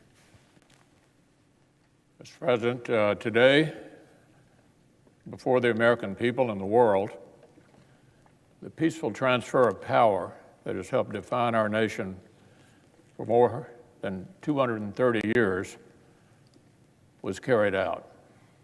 We swore in the 46th President and the 49th Vice President of the United States. President Biden and Vice President Harris are both alumni of the U.S. Senate. They're well known to us in this chamber. They begin their terms with both challenges and opportunities before them, and with the prayers of our whole nation at their backs. President Biden made unity the major theme of his inaugural address. He pledged to be a president for all Americans, to work as hard for the many millions of Americans who did not support his candidacy as he will for the millions who did. So I congratulate my friend from Delaware, look forward to working with him as our new president wherever possible. Our country deserves for both sides, both parties, to find common ground for the common good everywhere that we can and disagree respectfully where we must. Last fall, the American people chose to elect a narrowly divided House of Representatives, a 50-50 Senate, and a president who promised unity. The people intentionally entrusted both political parties with significant power to shape our nation's direction. May we work together to honor that trust. Earlier today, I was honored to present our former colleague, Vice President Harris, with a flag that flew over her historic swearing-in as our nation's first woman Vice President. This groundbreaking achievement elicits national pride that transcends politics. All citizens can applaud the fact that this new three-word phrase, Madam Vice President, is now a part of our American lexicon. So once again, our sincere congratulations to our former colleague from California on this day. I also join my colleagues in warmly welcoming our three newest senators, Senator Padilla of California, Senators Ossoff and Warnock of Georgia, have been sent to this chamber by their home states to represent their neighbors and to serve our nation. We have plenty of Senate business to discuss at length in the days ahead, but for now, I just want to congratulate each of our new colleagues. I look forward to working alongside them. Under the previous order, the leadership time is reserved. And under the previous order, the Senate will be in a period of morning business with senators permitted to speak therein for I love up watching to Mitch 10 minutes McConnell each. with little to no power. Mr. President, Senator Flava. 2 minutes to speak, please. For two Please, purposes. Senators recognized.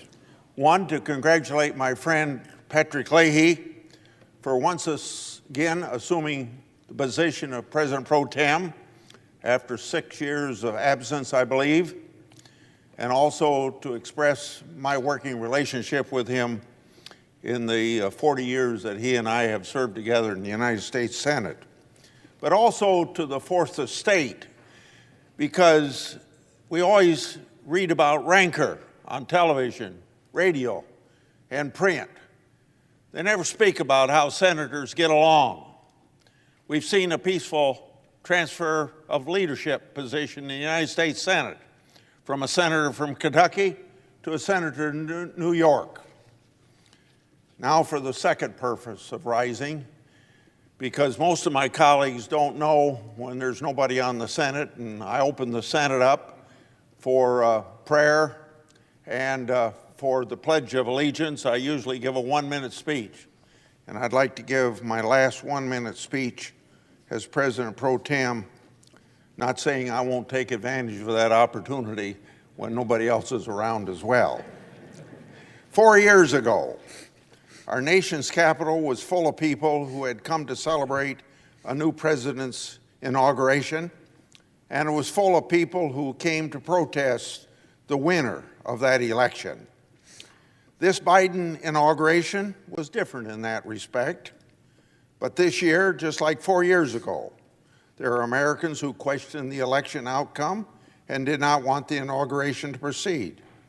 Since Election Day, I have urged Americans to have faith in our constitutional system and let the Constitution work the way it has for 240 years, work its course.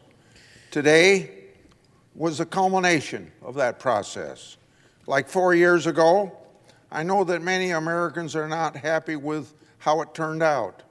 That is absolutely fine, just like 4 years ago was fine for those people that resisted.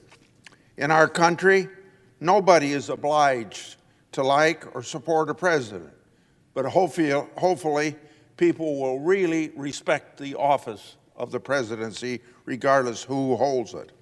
However, while the president's changed hands, I hope we can retire #resist. You wouldn't know it listening to partisan commentators from the right or left, but you do not have to make a choice between giving your president unqualified support or total opposition to the president. As a legislator, I would be doing a disservice to those I represent if I did either unqualified support for a Republican president or total opposition to a Democrat president. In my work on behalf of Iowans, I have to engage with the administration of the day if I want to be a responsible senator. As I have with every president, I will seek to find common ground with President Biden wherever possible, but I will strongly oppose policies that I think are not good for Iowa and all Americans. That will be on input that I receive from my fellow Iowans. I yield.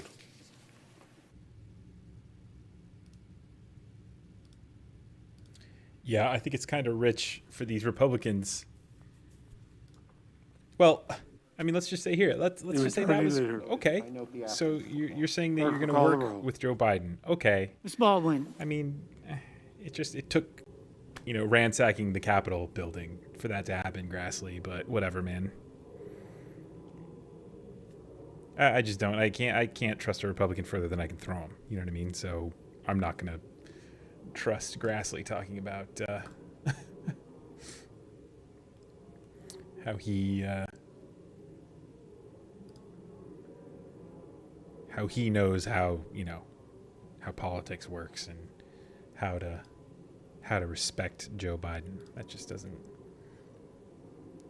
It's the same thing with Mitch McConnell saying the other day that he was going to check the Democrats respectfully because the Democrats didn't, they don't have a mandate or anything. The House of Representatives, that was close. The Senate was close. Joe Biden says he wants to represent everyone, so they don't have a mandate. That's according to Mitch McConnell. Democrats are like, look, man, we just won the House of Representatives. Majority in the House, majority in the Senate. The presidency. Like, really? You don't think we have a little mandate there, Mitch? Okay, bud. Okay.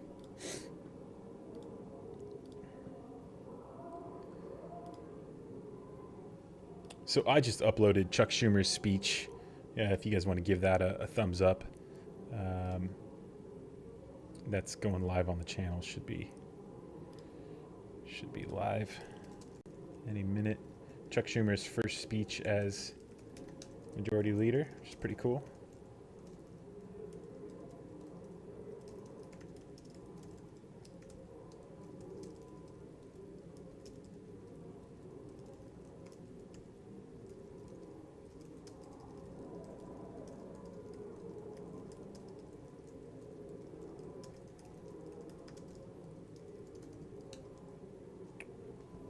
All right, we're in a quorum call. Let's see if we have if anybody on CNN or MSNBC are giving solid interviews here. See if we can find something that we can listen to. Give us a little update as to what's going on.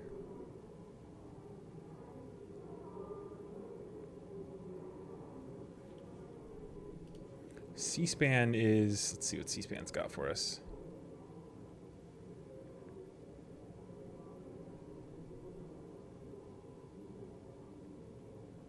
So C-SPAN says that at 5:30 West Coast time, we have a special event, A New Era of Leadership.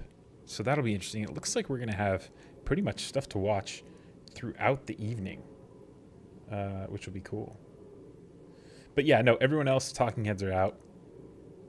So I'm going to leave it right here on the Senate so that in case anyone comes up, wants to give a speech or talk, we can get right over to it. I'm also keeping an eye on Joe Biden's press secretary. That's not supposed to be starting for another hour and 42 minutes. So we'll keep an eye on that. If anything, I imagine they'd be running late on a day like today, but okay. So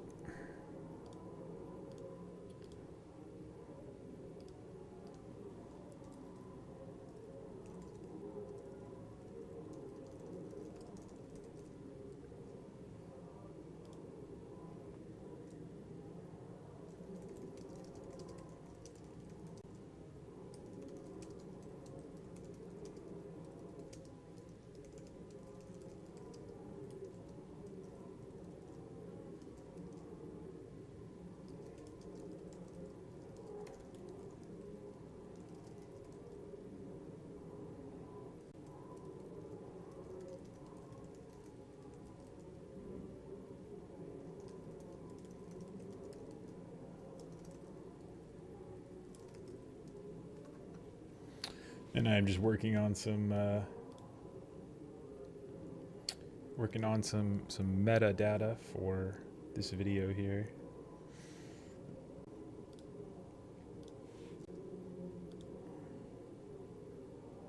Sweet, we got 35 likes. We got just over, a little over 30 people in here. Thank you guys for subscribing and becoming members. Really appreciate it. You guys can also follow me on le Twitter that I have labeled down below, right underneath my chest there. Yeah, so we got the Senate. We got, what else do we have going on? We got the Senate. We got, let's see here. No real interviews taking place here. It looks like Joe Biden is signing some executive orders now. Good time for a music party. That's true. Let's see. Is Joe...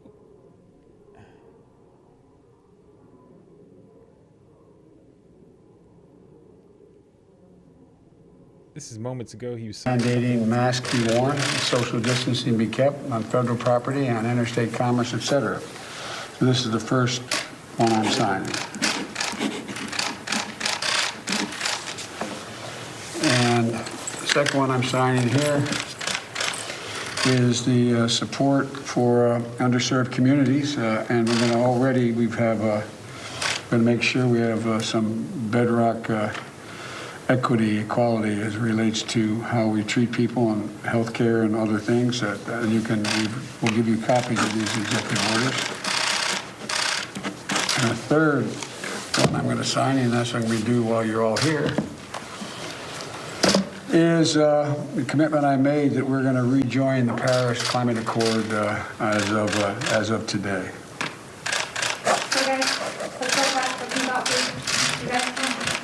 Mr. President. Thank you. Mr. President.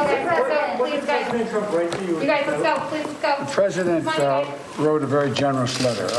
It's because it was private. I will not talk about it until I talk to him, but it was generous.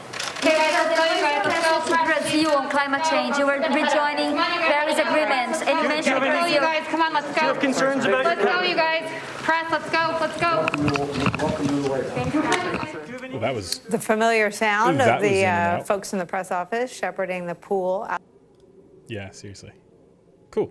Okay, so let's see what we got here. Boom. Yeah, I mean, it looks like Biden's kind of getting settled. I mean, they're going straight to work.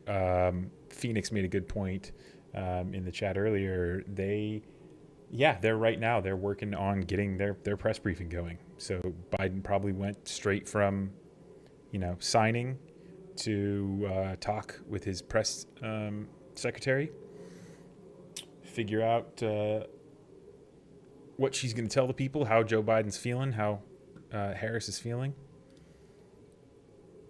And we're going to keep an eye out on, there's a swearing in ceremony that, let's see here if I can, there we go. Yeah, so I'm also keeping an eye on this guy right here. And we'll see, this has been live for like the past 2 hours. This says started streaming 7 minutes ago, but it's been like this for a long time. So, so we're waiting on that. We're waiting on the Senate. And I'm also looking at MSNBC, CNN, to try to figure out, if we...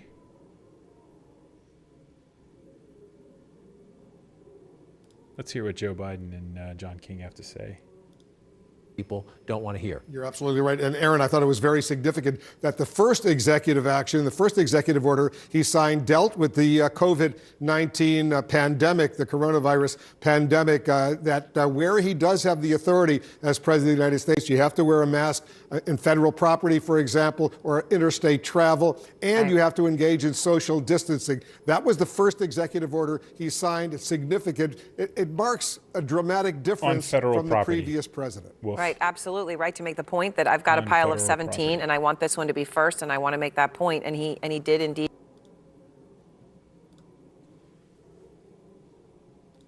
Cool. So, I need to eat some more food before this press briefing. So what I'm going to do is I'm just going to flip this the Senate to a full screen.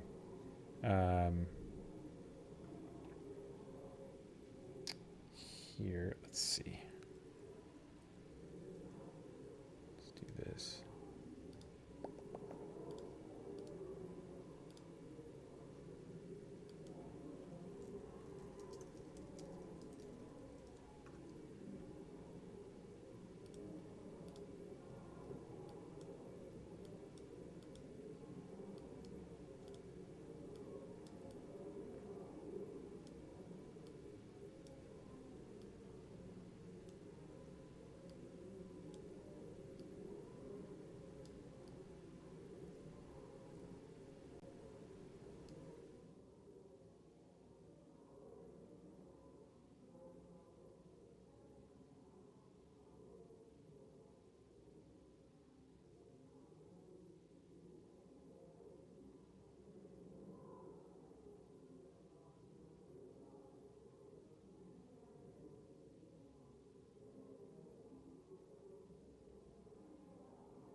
That the quorum call be suspended. Without objection. Mr. President. Senate will be in order. The Senate will be in order. Mr. President, earlier today I was proud to join my colleagues in witnessing the inauguration of President Joe Biden and Vice President Kamala Harris on the west front of the United States Capitol. I remembered as I walked away from that inauguration ceremony the experience I had 4 years ago. There was a luncheon traditionally there is a luncheon given for the new president and vice president. And that luncheon was my first opportunity to meet President Donald Trump. I'd never met him before. And I went up to him at the head table and I introduced myself and said, I just want to tell you that I'm working in the United States Senate for the DREAM Act. I believe that these dreamers deserve a chance to become part of America's future. President Donald Trump, minutes after having taken the oath of office, said, Senator, don't worry about those young people. We'll take care of them. That was my first conversation with President Trump. What transpired afterwards is a matter of record in the history of this country. We know also what happened in this Capitol building just 2 weeks ago. That's why this inauguration was so different. We were battling a deadly virus and possibly a deadly attack by American terrorists. The United States Capitol was as closely guarded as I have ever seen it. We estimate that 25,000 soldiers, National Guard and active duty soldiers, were in town to protect us from all around the United States, including 260 from the state of Illinois, I'm very proud to announce. They did their job and did it well. I thank them for their service and sacrifice and separation from their families. But at the same time, we were facing a deadly virus. In the midst of a global pandemic, today's celebration had to be tempered so that people were safe in where they sat and where they gathered. President Biden and Vice President Harris understand that our nation faces a unique set of circumstances. They also understand that we are a unique nation. What makes us special is that people from all over the world come to our shores to become Americans, not because of their race or ethnicity, but because they embrace America's values. Never before in American history have those ideals been tested as they have been in the last 4 years. A hallmark of the former administration was a relentless attack on immigrants. One of the main targets were the very dreamers that I spoke to President Trump about. Young immigrants came to the United States as children. Mr. President, I ask the Senate be called to order. The Senate is not in order. Please take your conversations elsewhere. Mr. President, it was 11 years ago that I joined with then Senator Dick Lugar of Indiana on a bipartisan basis to call on President Obama to use his legal authority to protect dreamers from deportation. Our argument was simple. These young people were brought to the United States as children. Their parents made the decision to come here. They grew up here, went to school here, pledged allegiance to that very flag every day in their classrooms, and believed they were part of this country. Usually sometime in their teenage years, their parents sat down with them and told them the grim reality. They have no country, not the one they left, nor the one that they currently live in. And so I introduced legislation 20 years ago, the DREAM Act, in an effort to give them a chance to earn their way to legal status and citizenship. But I've been unable to enact that into law in both the House and the Senate in any given year. I've been stymied and stopped by the filibuster too many times. But President Obama knew that. When he was a senator here, before being elected to president, he was a co-sponsor of my DREAM Act. So I knew where his heart was, and I appealed to him. Could he do something? And he did. He created DACA. DACA, by executive order, provided temporary protection from deportation to dreamers if they register with the government, pay a fee, pass a criminal and national security background check. They could have a temporary right to work here in the United States and be free from deportation. More than 800,000 dreamers came forward with President Obama's DACA. DACA unleashed the full potential of these dreamers who are contributing to our country this very day as soldiers, teachers, business owners. In the midst of the COVID-19 pandemic, more than 200,000 DACA recipients have been characterized as essential infrastructure workers during this pandemic. That wasn't my designation, it was the designation of the Trump administration. Among those essential workers are 41,700 DACA recipients in the healthcare industry, doctors, intensive care nurses, paramedics, and respiratory therapists. Well, on September 5th of 2017, former President Trump repealed DACA. Hundreds of thousands of Dreamers faced losing their work permits and being deported to countries they barely remembered, if remembered at all. Last summer, the Supreme Court rejected President Trump's effort to end deportation protection for Dreamers. In an opinion by Chief Justice John Roberts, the court held that the president's attempt to rescind DACA was, quote, arbitrary and capricious. Today, in one of his first official acts, President Joseph Biden signed an executive order to restore DACA.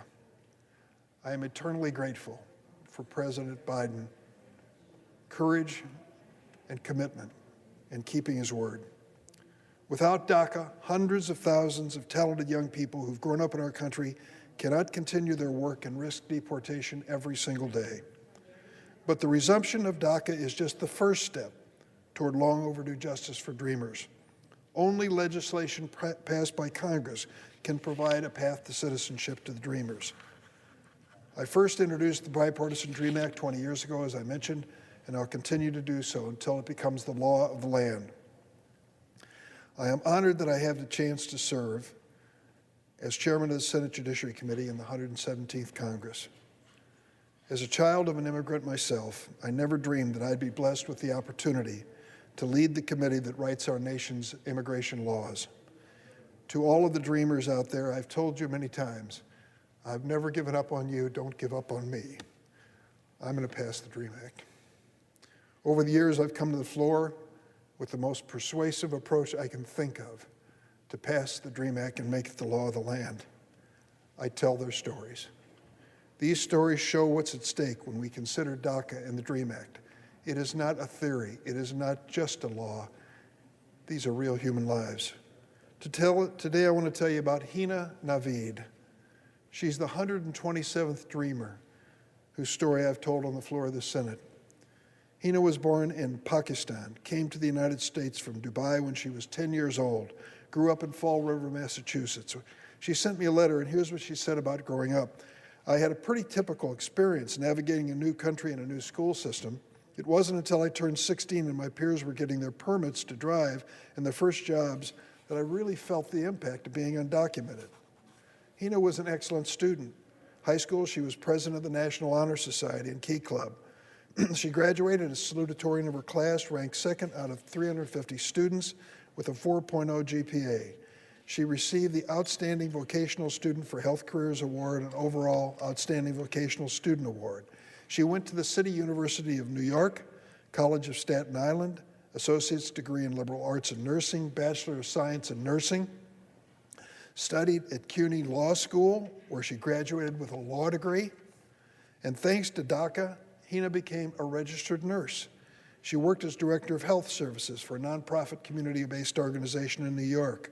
Her department provides health care services for children in foster care, many of whom are victims of medical neglect.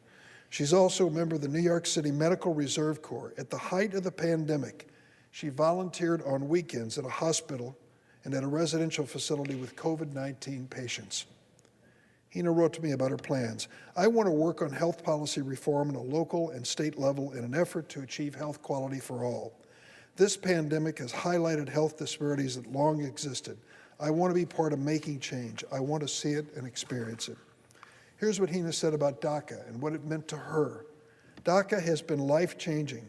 It has allowed me to drive a car, work, achieve fiscal independence, continue higher education, contribute to my community more than I could otherwise. However, it is temporary, and with the benefits it provides, it casts a shadow over my life. I have to plan my life in 2-year increments. Well, let me start by saying thank you to her, to Hina Naveed for her service on the front lines of the coronavirus pandemic. All of us are in awe of our healthcare heroes. She is an immigrant healthcare hero. She is a DACA healthcare hero. She has put herself and her family at risk to protect others. She also shouldn't have to worry about being deported tomorrow and her family facing division. Will America be a stronger country if we just upped and deported her, or if she became an American citizen? I think the choice is clear. Hina and hundreds of thousands of other dreamers are counting on those of us who serve in the Senate. So here's where we stand. The Senate Judiciary Committee will soon organize, I hope very soon, and I'll have an opportunity to appeal to my colleagues on both sides of the table to join me in a bipartisan effort to pass the DREAM Act. President Biden has made it his clear priority, and I share it. I want this to be the first measure that we consider in the area of immigration. But I know we live in a 50-50 Senate, and it's possible that once again I'll need to muster 60 votes to pass this on the floor. So whatever we do, it has to be bipartisan.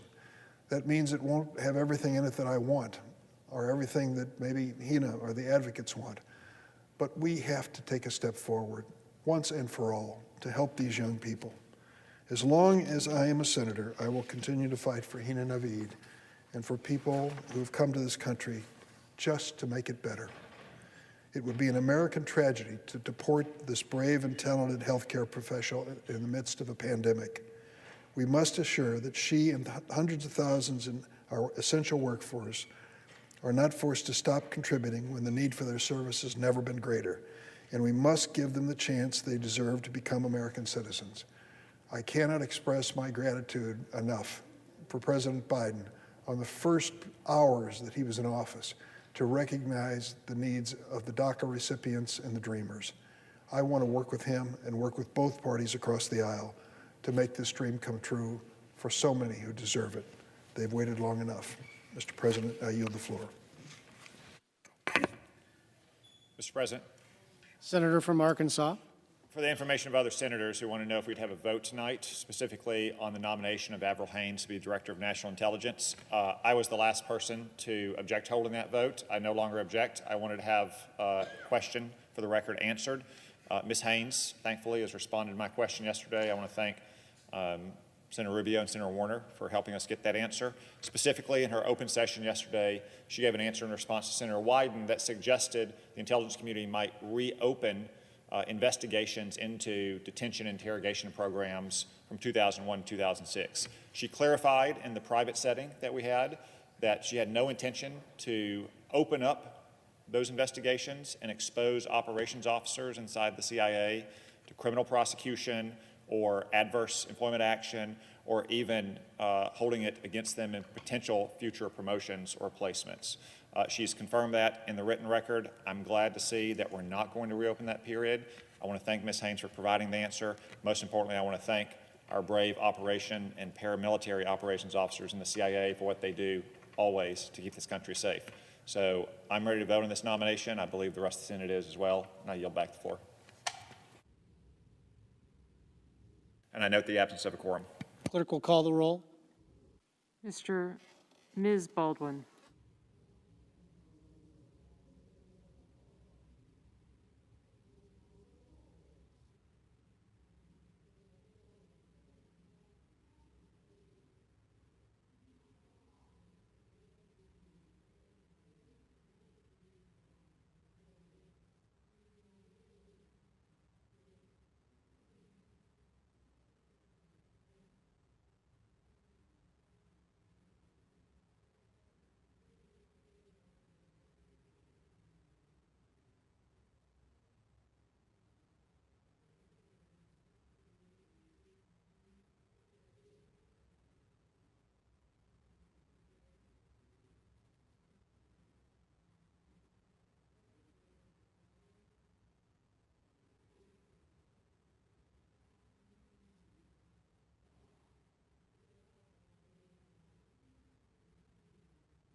All right, what's up, guys? So we are back in the quorum call. I didn't get any food, so we'll see how that goes. We'll see how long I last. Oh man, that's not gonna be good. Anyway, so overall safe day in Washington D.C., huh? I mean, that we know of, right?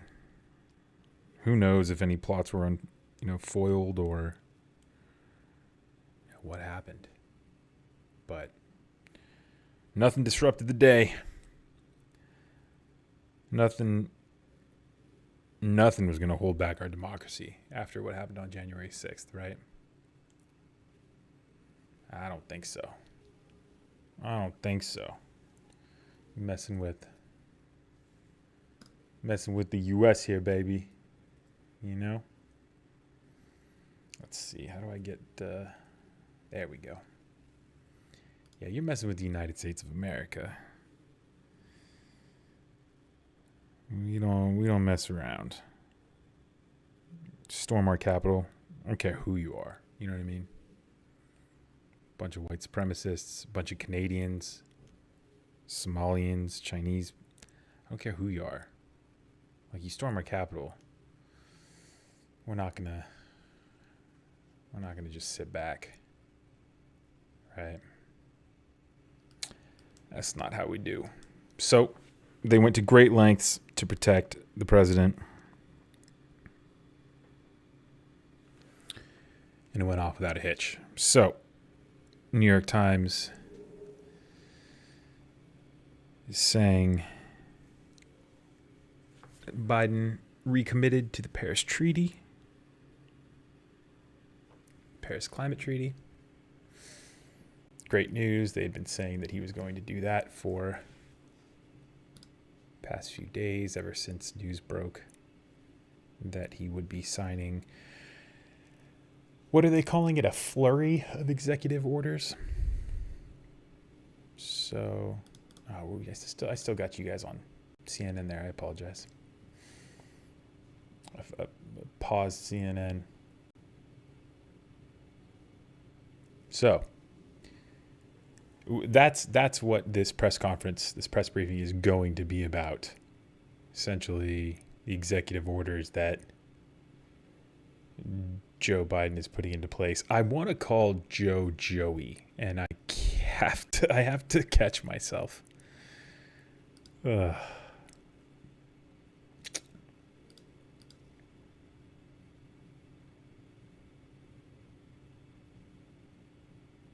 Oh, that's cool. That's the first death threat I've had on a video. That's fun. And if your name's really Charles Armstrong II, then you're not the sharpest tool in the shed, man. I mean, you're already coming on to a live stream and issuing death threats, so.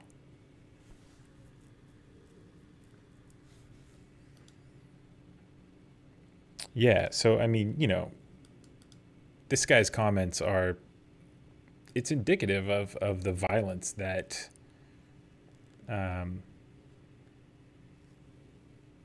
is yet to come with these guys. I mean, they're pissed off, they're frustrated, they lost.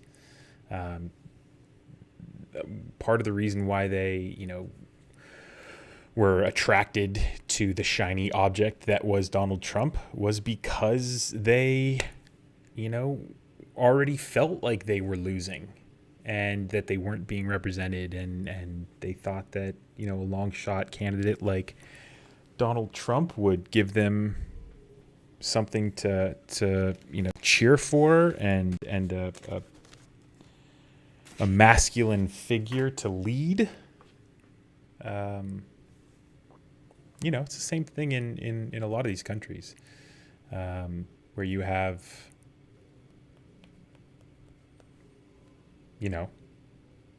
strong men. That's why they're called strong men,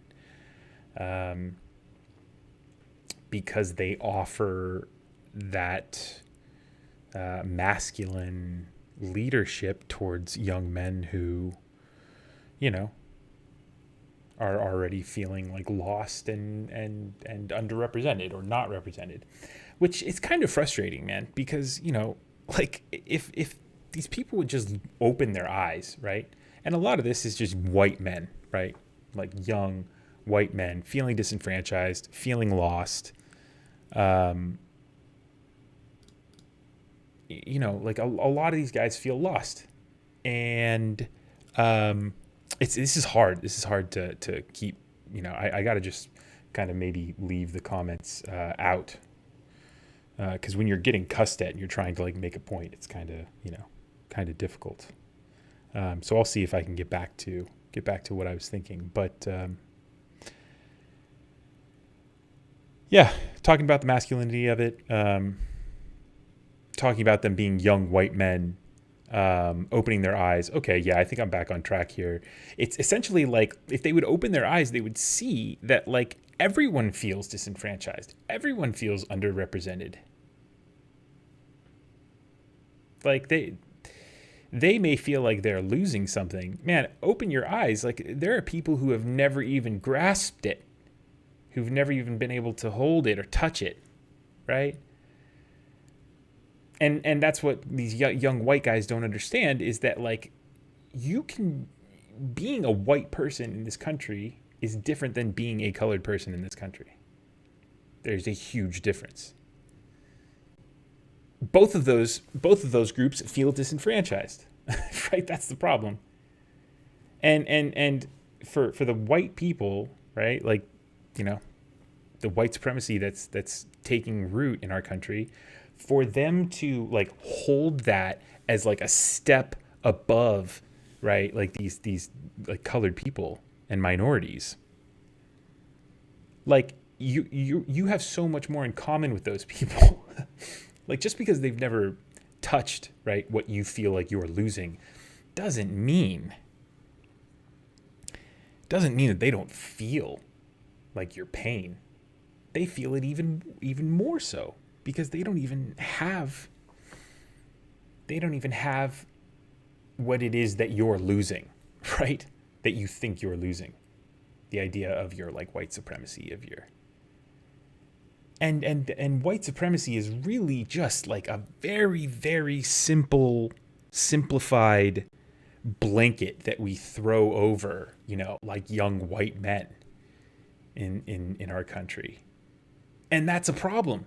That's a big problem, right? For us to just sit back and go like, it's white supremacy. That's what it is. Just like straight up. It's like, yeah, no, man, but like these guys they're attracted to these like guns and the idea of, you know, people being better than others because of like some systemic things that I think we can fix, or at least we can work to fix, right? Like it's not like these things are gonna like just be fixed, right? But if we can work to fix like the systemic things, like giving Senator families like a proper like environment to grow, Without objection.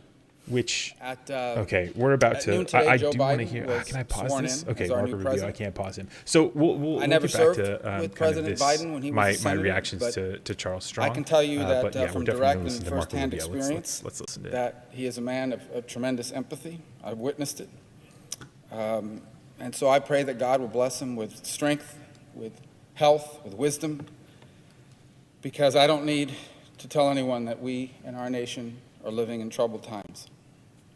You know, President Trump was elected and then in his last cycle received 75 million votes, in part because he spoke to and was brutally honest about some of the grievances and the fears that are now dividing our country. It's important to understand he didn't create them, and that's why his exit alone is not going to make America normal again. The troubles we face, the things that now divide us, really aren't so much about politics or about ideology. If you look into them, they're really more about the things that are at the core of our identity as a nation and as a people. People want a country where everybody has the opportunity to find a good job, to get married, to live in a safe neighborhood, to not go into debt because you have a baby, to send their kids to a good school, and one day to retire with dignity and security. But we have millions of Americans who increasingly feel that that kind of life and those kinds of things are out of reach for them. And they're really frustrated that neither those in government or either political party seems to be doing much about it. People need a sense of belonging and purpose. But the places that we used to get that from, our families, the community groups we joined, the synagogue, the churches, many of them are in collapse. And so now you have millions of people that feel isolated or alienated, and some who are turning to hyper-partisan politics and even online conspiracy cults to fill the void that those institutions once filled. The overwhelming majority of Americans reject racism and bigotry and discrimination, but they also reject identity politics, which constantly seems to want to divide us against and apart from each other on the basis of race and ethnicity and gender. We are a nation that is proud of our heritage as a nation of immigrants. But millions of Americans, I would say the majority, also believe we're a nation that has to have immigration laws. They need to be followed and they need to be enforced. Most Americans accept that our country, our society is changing. And they understand that there are people with different views and different ways of life. What they do resent is efforts to demonize and to persecute those who hold the traditional values that are inherited from our Judeo-Christian heritage. Most Americans believe decency and morality requires everyone is entitled to dignity and to respect. But there are also many growing increasingly tired of walking on the eggshells of political correctness and forced to undergo sensitivity training because everyone seems to be so easily offended these days by everything. People understand we've got to do something. It's a problem. We've got to do something about people who use social media to spread dangerous lies, to instigate violence. But I think they also have a right to be very troubled that 5 CEO of technology companies, 5 people in 5 companies, elected by no one, accountable to no one, have the power, if they so choose, to wipe out, to silence anyone. Okay, he's talking about President Trump to wipe out or silence anyone. Look, President Trump can get on and have every camera on him at any time he wanted to from the White House. Look, Marco Rubio is doing some weird stuff with the speech, bringing up heritage again. And I was talking about this, during Donald Trump's farewell address. Like he's using terms that I wasn't comfortable with. He's like white privilege terms, these white supremacy terms, weird. And then he's talking about how like everyone's offended, essentially calling us like snowflakes. It's like, Marco Rubio, man, you're not smart, dude. You're not smart. The extraordinary damage being done by this terrible pandemic and the damage being done by our bitter divisions, which is I think most Americans will never understand why the first thing we're going to do here is potentially is an impeachment trial of a president that isn't even in office anymore. What happened today was incredibly important. The pageantry, the rituals behind it, it matters. For the 59th time in our history, we peacefully transferred power from one leader to the next. Look, it's so strange that he is using the word like pageantry, because that's like a term that we used to describe Donald Trump in a negative light. And it's just interesting that now Republicans are using that to describe Joe Biden's inaugural, right? That's really cute. That's really cute, Marco Rubio. Like, that's what Marco Rubio is. It's like, oh, okay. He's a cute little troll, right? Like, Marco Rubio, pageantry today. Everybody's so offended all the time. Like, what's up? You're a troll, man. We're allowed to fester. What it will do is it will leave us not just a nation that is paralyzed and can't take action on important issues.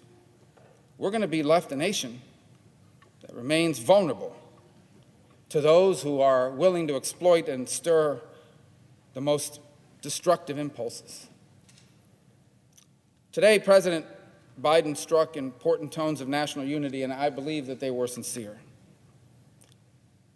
But pursuing a radical agenda in a country so divided does not serve the cause of unity. It will only serve cynicism that destroys trust. By the same token, continuing to fan the flames of grievances, or, in the alternative, pursuing vengeance disguised as accountability will not serve the cause of unity either. That is nothing but the politics of resentment and retribution, which only leads to a fractured nation of people who literally come to hate each other. Demanding that the other side in a debate on a topic, on a principle, that they agree with you on everything, that isn't unity. That's the arrogance of believing that any of us, we are the sole holders of the truth. Anyone who agrees with us is good, and anyone who disagrees with us is wrong. Not just wrong, but actually evil. The truth is, real unity isn't everyone having the same ideology or the same views or the same ideas. The unity we need actually comes from remembering who we actually are. Yeah. Okay. Marco Rubio is pathetic to try to lecture us about unity and stuff. He's really funny because he's talking about everybody just thinks that if you agree with me, then then you're good. But if you don't agree with me, then you're bad. And then Marco Rubio says, or evil. Marco Rubio, man, a lot of Democrats, we know that a lot of the corruption in the Republican Party is because of money, and most people who analyze this the politic kind of speak to that, follow the money, not just Republicans are evil, but no, man, it's money, right? It's power, it's greed, it's money. There's something behind it. But when you go to talk to Republicans, Democrats are communists, right? Socialists, Marxists. And then you have Republicans who are also very religious, right?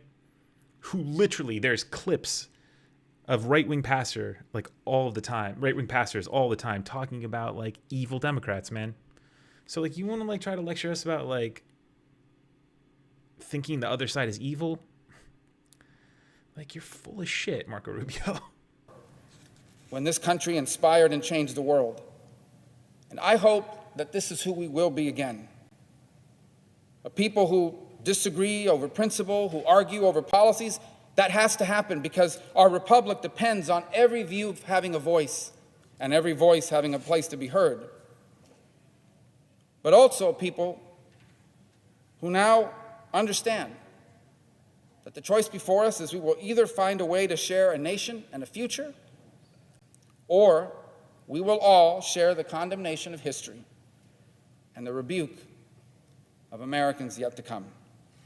Mr. President, I yield the floor.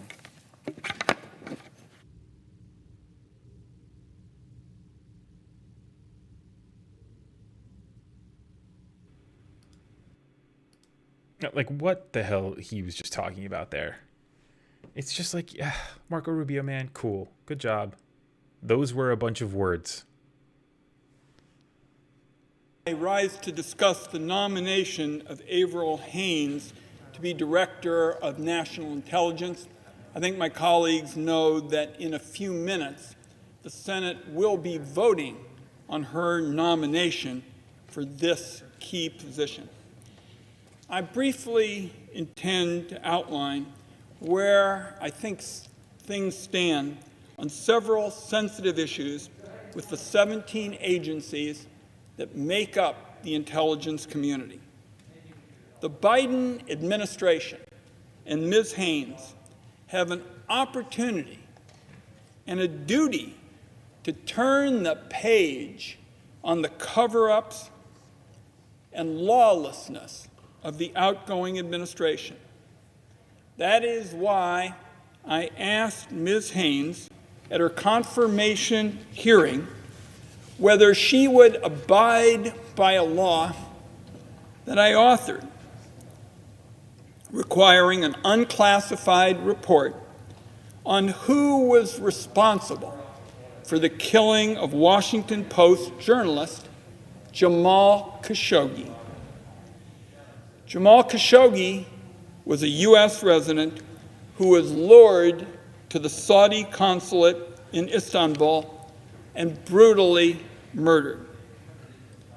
Despite press stories stating that the Saudi Arabian leader was responsible for the killing, the Trump administration stayed mum, just stonewalled. For a whole year, the Trump administration just ignored the law that I wrote. So I asked Ms. Haynes at our hearing whether she would follow the law and provide that unclassified report on who was responsible for Jamal Khashoggi's murder. Ms. Haynes' response was straightforward. She said she would provide the report and comply with the law. That statement, as frankly modest as it was a sea change, colleagues, from the obstructionism and stonewalling of the Trump administration. The Trump administration had basically taken the position on laws like this transparency measure that it was kind of optional for the executive branch to comply.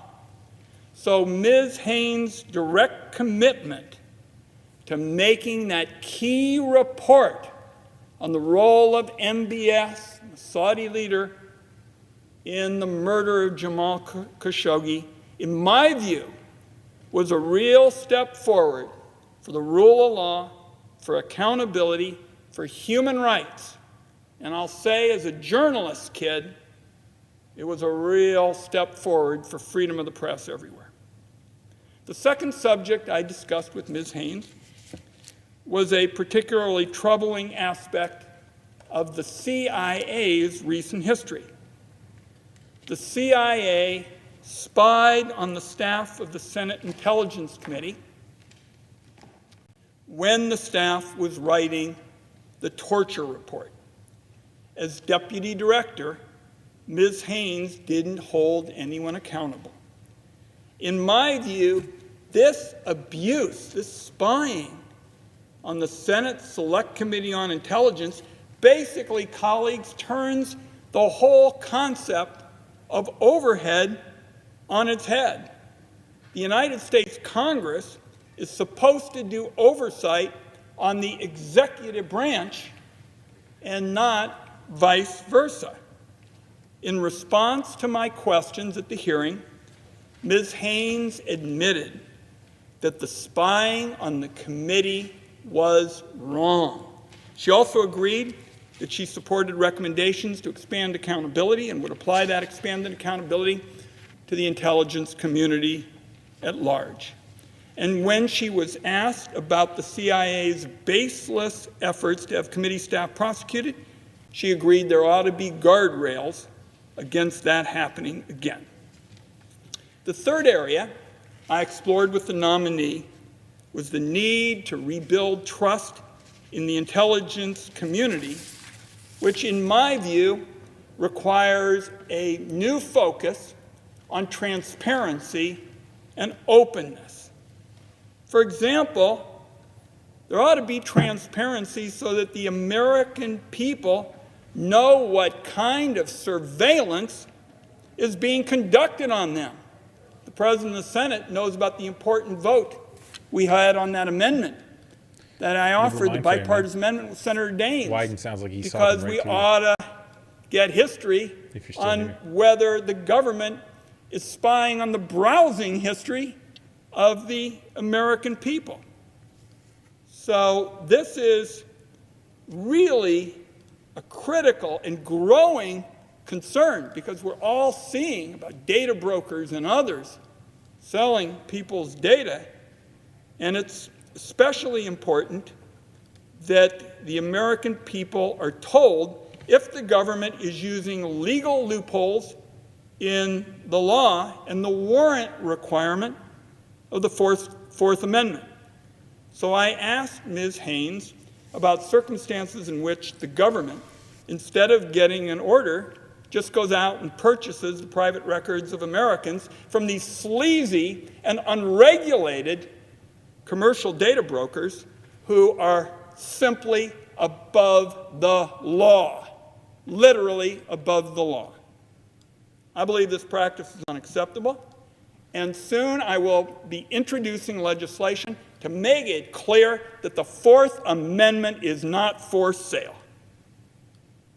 Now, for Congress to tackle the topic, it's vitally important there be an informed public debate on what the government is collecting right now and what it believes is the legal basis for the collection. And I was encouraged by how Ms. Haynes responded to that. A number of other commitments related to transparency issues, many of which relate to a problem I have come to describe as secret law. And to my colleagues, we see our new members here, you know, people think when a law is written, they go to a coffee shop in Atlanta or Athens or Tucson and they read about a law and they think it's what the public law says. But secret law is based on the proposition that after the public law is put in place, the government often reinterprets the public law in secret, keeps the new interpretation secret under the pretext that these reinterpretations are just so key to keeping Americans safe. The reality is that the interpretations of public law ought to be transparent and public as well, and it comes down to a very straightforward principle.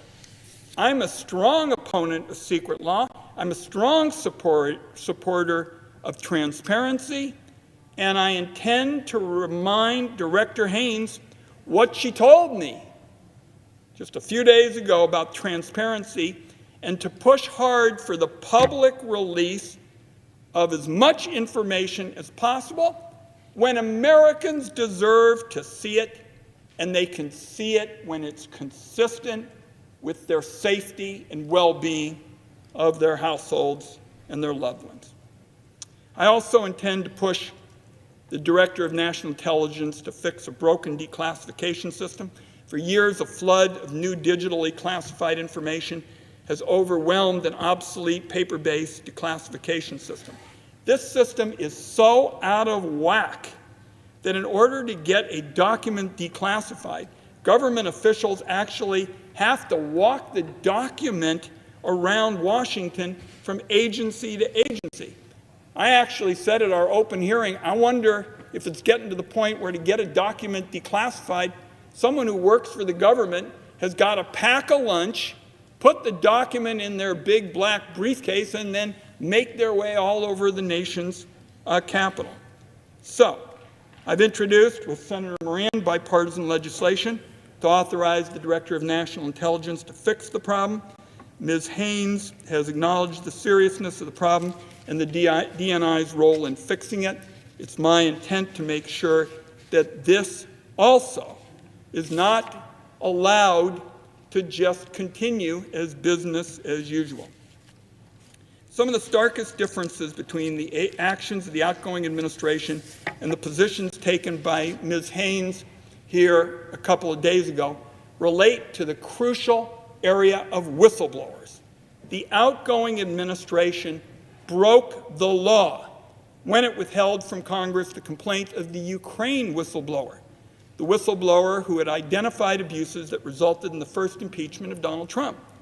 This lawlessness undermined both the whistleblower system and the independence of the intelligence community inspector general, who had determined that the complaint ought to be submitted to Congress.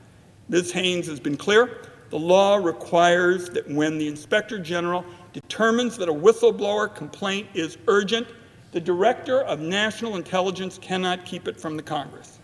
She made other commitments to whistleblowers. There are whistleblower protection laws, including some that have been approved by the Senate Intelligence Committee, that need to be enacted. There are procedures already required by law that the outgoing administration just didn't issue. They just stonewalled. After all the damage done by the Trump administration with respect to trampling on the public's right to know and transparency where the information can be made public to the American people without compromising sources and methods, I'll tell you, the Biden administration has a lot of work to do to repair and improve whistleblower protections. They're going to have a lot on their plate. The country has massive cyber vulnerabilities that we saw just a couple of weeks ago. There's more to do in terms of preventing foreign interference in our elections. We have to ensure that other surveillance programs provide security without sacrificing our constitutional rights. I'm going to close by way of saying I don't assume that I'll always agree with the incoming administration. That's been true for me with Democrats and Republicans on these issues. When we disagree, we'll have a vigorous debate, as vigorous as when I disagreed with the Trump administration.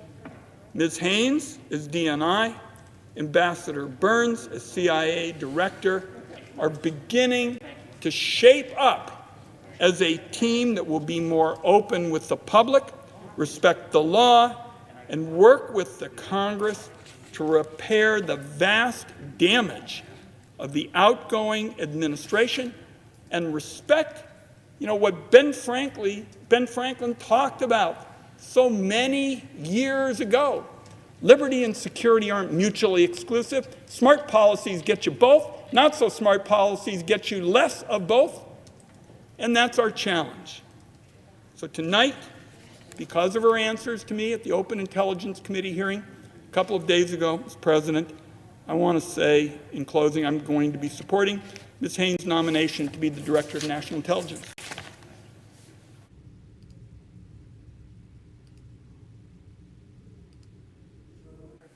The senator from Virginia.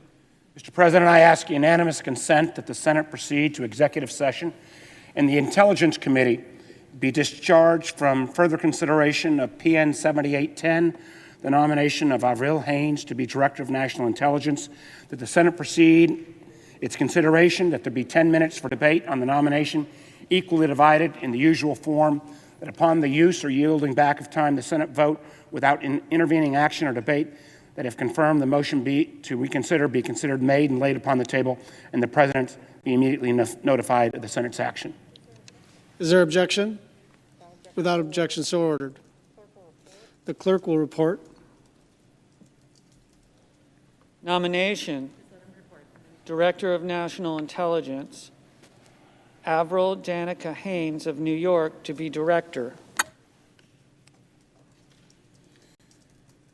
Mr. President, I rise in strong support of the nomination of Avril Haines to be Director of National Intelligence. And I'm going to speak for a few moments, but I want to first of all thank members of, in particular, the Intelligence Committee on both sides of the aisle.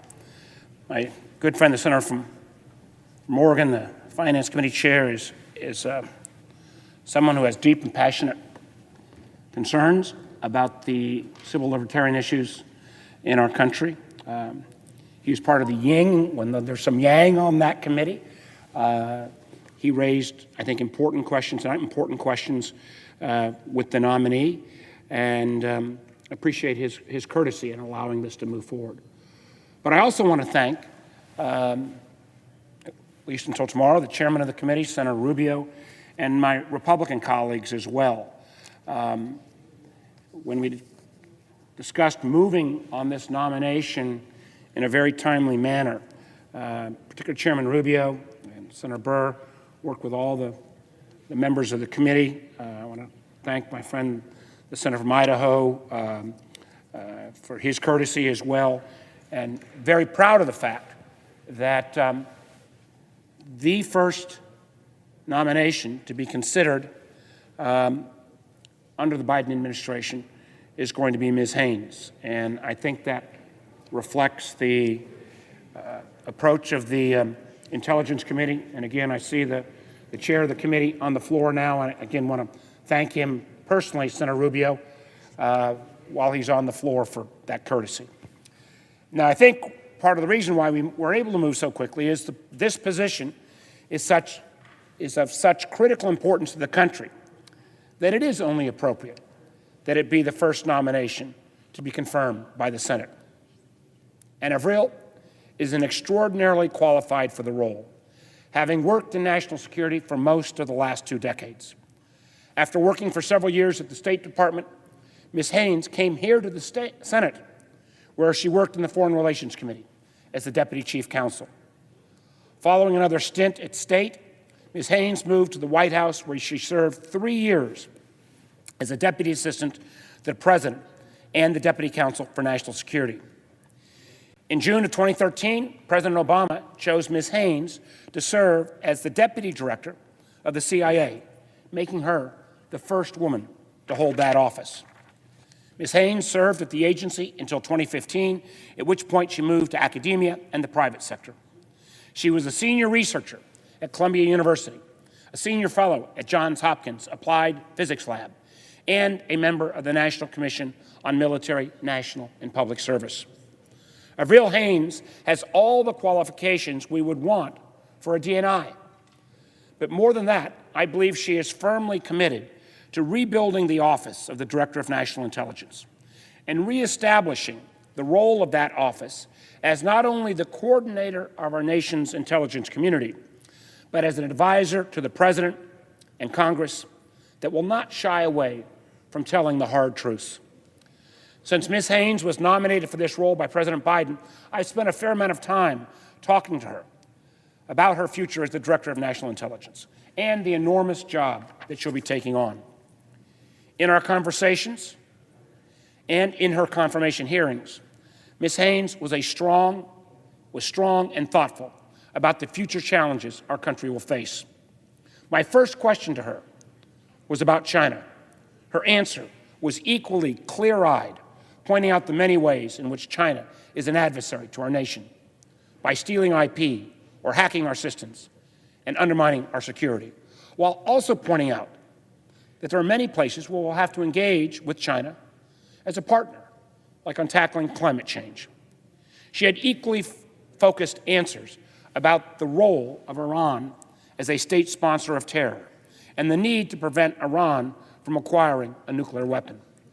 For every question she was asked by my colleagues on the committee, she demonstrated that she understood not the challenges of the coming future, not only the challenge of the coming future, but the IC's roles in understanding those issues and meeting them head on.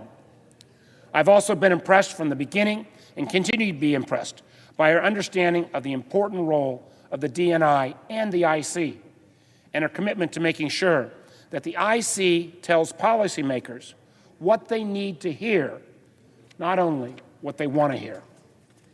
The last 4 years have been hard on the intelligence community. You only have to read a newspaper or turn on a TV at some point to know that. Since the 2016 election, the IC has faced false accusations of trying to undermine the then president and seen many of their leaders fired for simply doing the right thing, speaking truth to power. It should surprise no one that all of this has led to some damage within the IC, particularly to morale. I believe that Avril Haynes is the right nominee to repair this damage. She will support the men and women of the IC and protect them from political pressure. She will insist that they tell us their best analysis and not shy away from telling decision makers that their cherished beliefs are wrong. She will insist on telling truth to power. Ultimately, this is why I urge my colleagues to send a strong message of support for the men and women of the IC and to support Avril Haynes for DNI. She is capable, qualified, and will undertake its serious responsibilities with a clear-eyed sense of promise. Thank you. And with that, I yield the floor.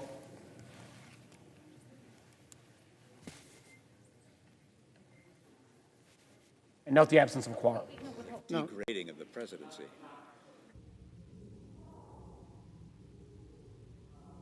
Consent to yield back all time. What was that? Objection. The question occurs on the nomination. Ask for the yeas and nays. Is there a sufficient second? There appears Sorry to if you be. guys couldn't hear me. The clerk will call the roll. Sounded like Mitt Romney saying something on degrading the presidency. Something about that. All right. So it looks like they're going. There's a vote. Is that what that sounded like? I don't know what they're voting on. I don't know if Mark Warner introduced something. Yeah, there's Mitt Romney standing down close to the well, or in the well, not at the podium, but. Mr. Barrasso.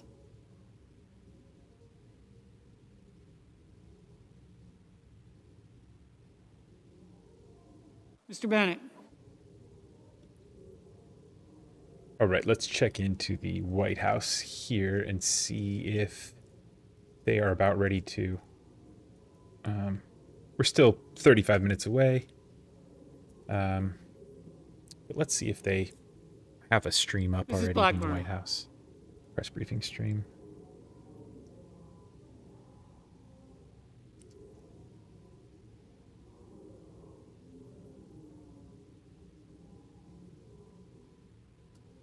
Great.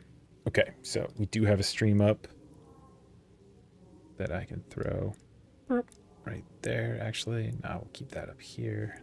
Go. Boom. So we do have the stream ready for the press briefing. So we're tuned into that. And then there's also a live stream that I'm keeping my eyes on, Biden swearing in some folks. Mr. Blunt. Mr. Booker. Mr. Bozeman. Mr. Braun.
Mr. Booker, Mr. Bozeman, Mr. Braun, Mr. Brown.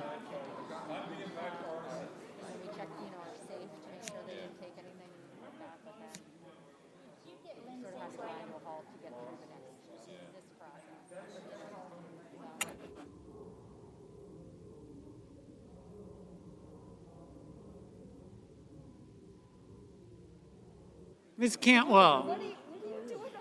Mrs. Capito, Mr. Cardin, Mr. Carper, Mr. Casey, Mr. Cassidy, Ms. Collins, Mr. Coons, Mr. Cornyn, Ms. Cortez Masto, Mr. Cotton, Mr. Kramer, Mr. Crapo, Mr. Cruz, Mr. Daines, Ms. Duckworth, Mr. Durbin,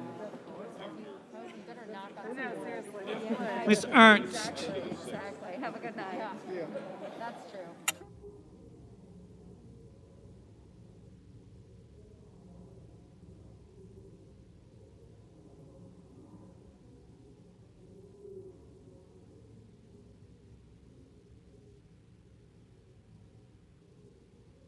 Mrs. Feinstein, Mrs. Fisher,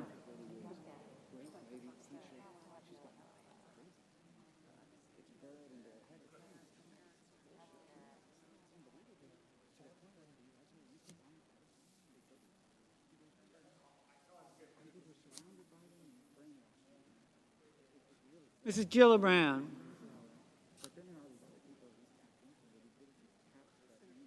Mr. Graham, Mr. Grassley, Mr. Haggerty,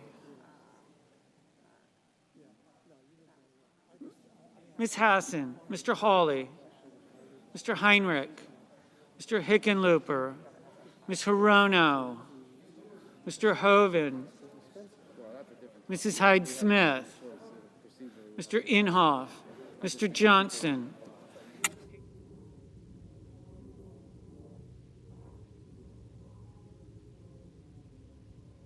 Mr. Johnson,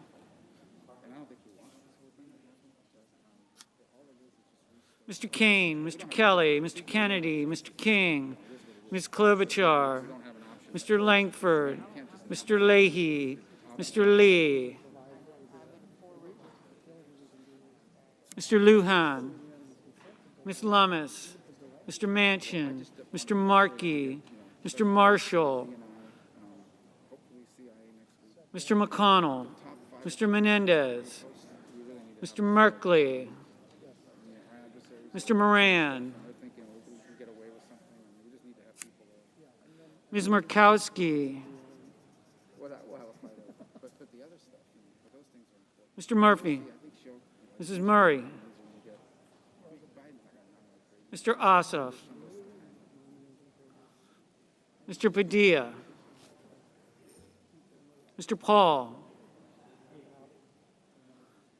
Mr. Peters, Mr. Portman, Mr. Reed, Mr. Risch, Mr. Romney,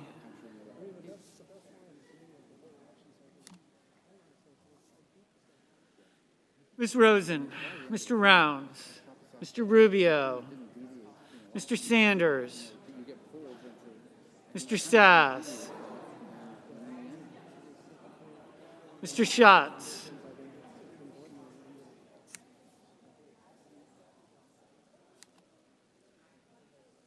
Mr. Schumer,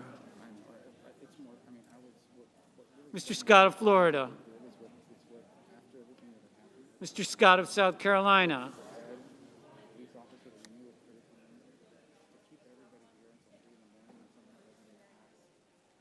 Mrs. Shaheen,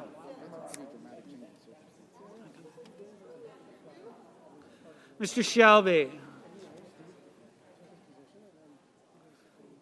Ms. Sinema, Ms. Smith, Ms. Stabenow, Mr. Sullivan, Mr. Tester, Mr. Thune, Mr. Tillis,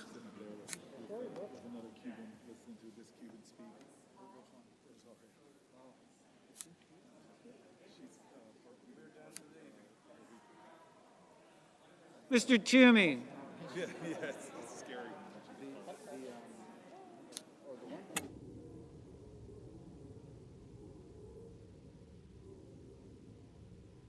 Mr. Tuberville,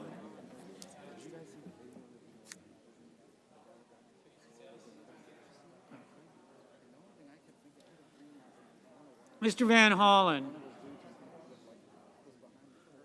Mr. Warner, Mr. Warnock, Ms. Warren,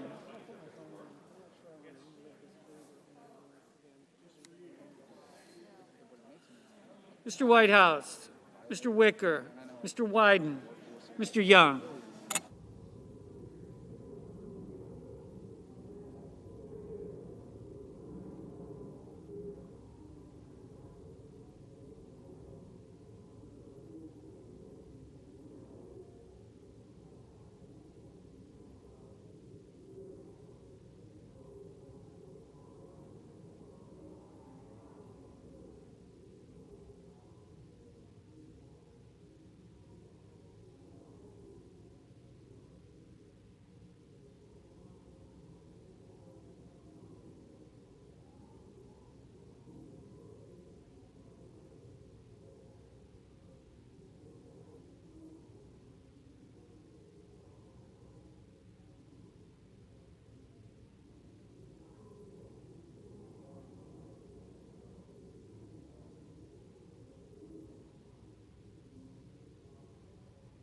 Senators voting in the affirmative: Baldwin, Barrasso, Booker, Bozeman, Burr, Capito, Cardin, Carper, Casey, Cassidy, Cornyn, Cortez Masto, Cotton, Duckworth, Durbin, Feinstein, Fisher, Graham, Grassley, Hassan, Hyde-Smith, Kane, Kelly, Kennedy, Klobuchar, Lummis, Markey, Menendez, Moran, Murkowski, Murray, Padilla, Reed, Romney, Rosen, Rounds, Rubio, Sass, Scott of Florida, Sinema, Smith, Sullivan, Tester, Tuberville, Warner, Warnock, Warren, Wicker.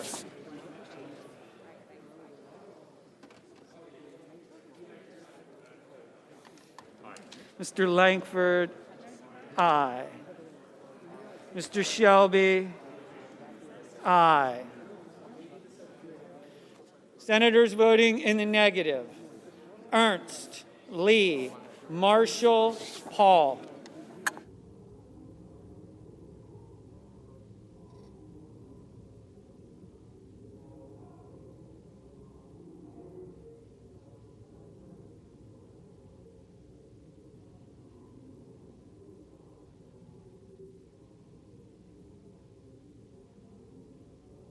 Mr. Inhofe, aye.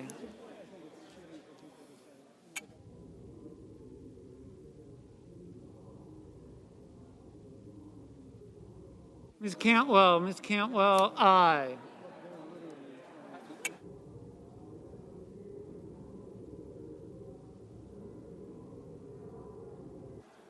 Mr. King, aye.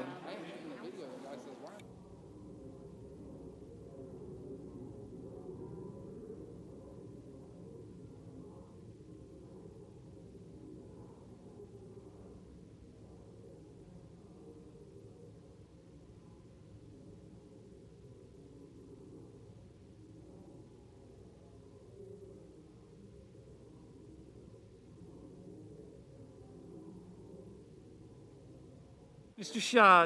Schatz, aye. Mr. Schumer, aye.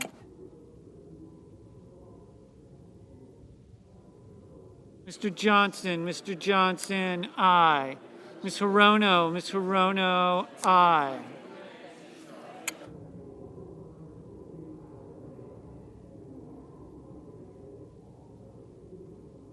Mr. Leahy, aye.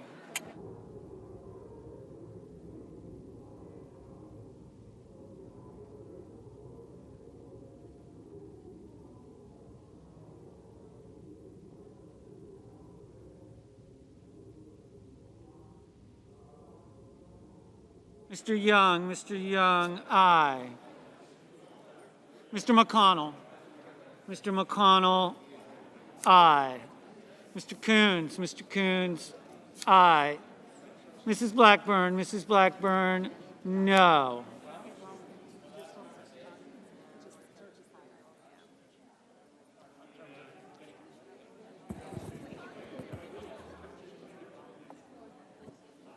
Mr. Murphy, aye. Mr. Blumenthal, aye.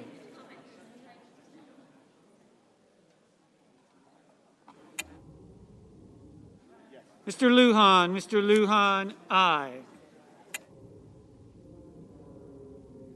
Mr. Portman, aye.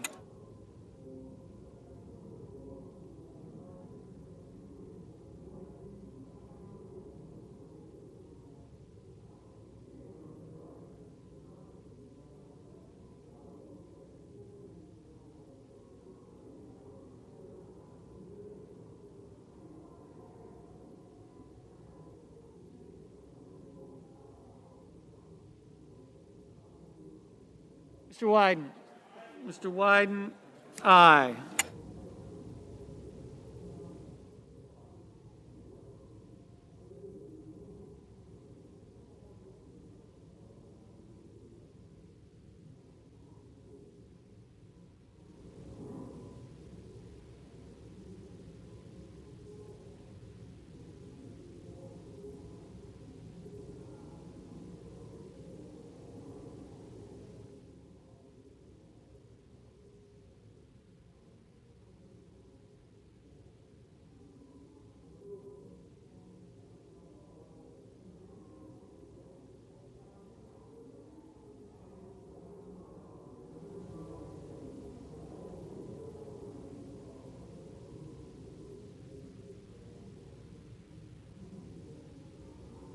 Mr. Ossoff. Mr. Ossoff, aye.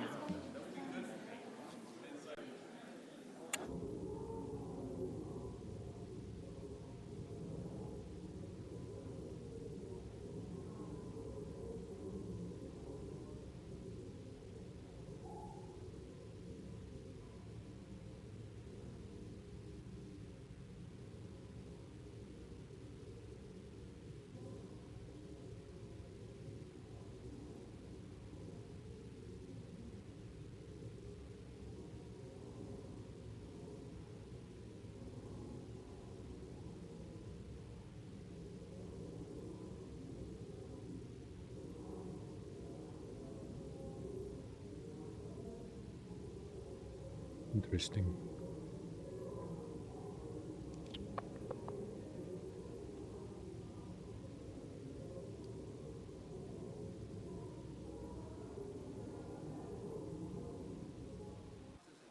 Mr. Sanders. Mr. Sanders, aye. Mr. Bennett. Mr. Bennett, aye.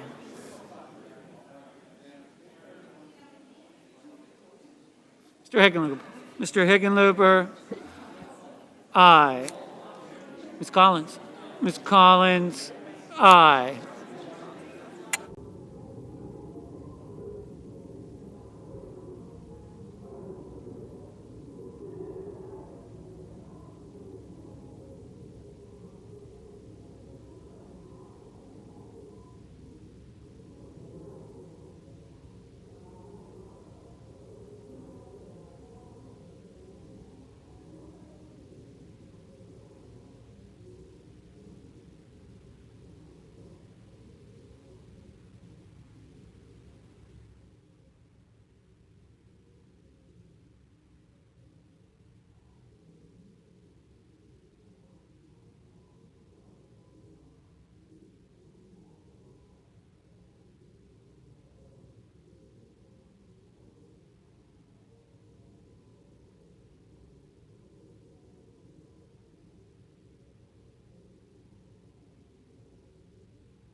Mr. Risch, no. Mr. Daines, aye.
Mr. Merkley, aye.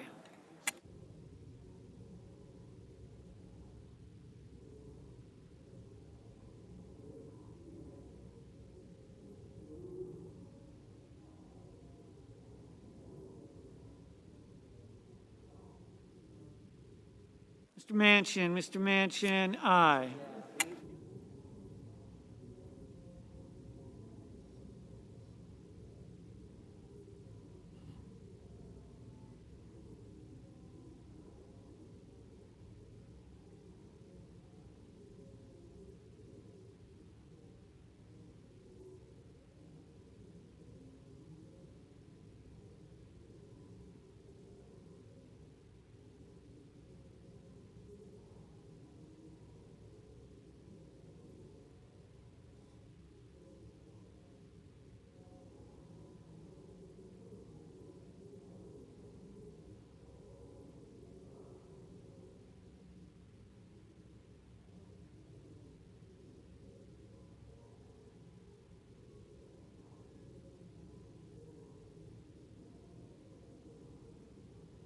Mr. Heinrich. Mr. Heinrich. Aye.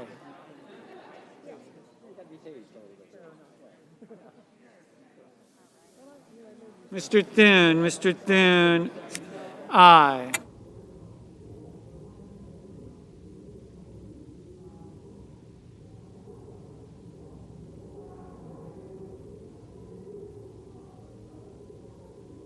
Mr. Kramer. Mr. Kramer.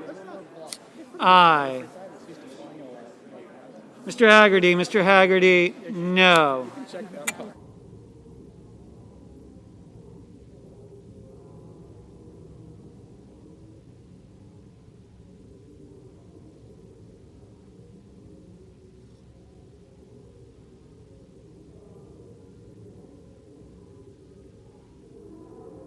How are we looking, guys? Mr. Peters. Mr. Peters. I think what I'm going to Aye. do is I'm going to shut down this stream.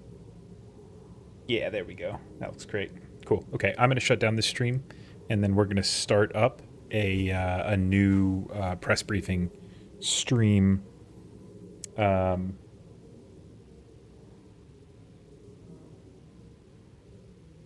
Yeah, so I will be keep. I mean, unless the viewers are starting to go up on this, and then we're gonna then we'll leave this one. Maybe it's the backdrop. Maybe you guys really like the backdrop. Who knows? We are waiting. We are still waiting for the press corps to assemble in the White House, and for the press secretary, Jen Psaki, I think her name is Psaki. Not quite sure if you enunciate if you pronounce the P or not.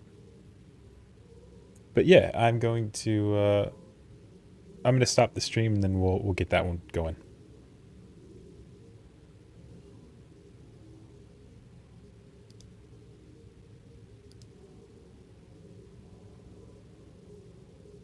ACP, you like this backdrop?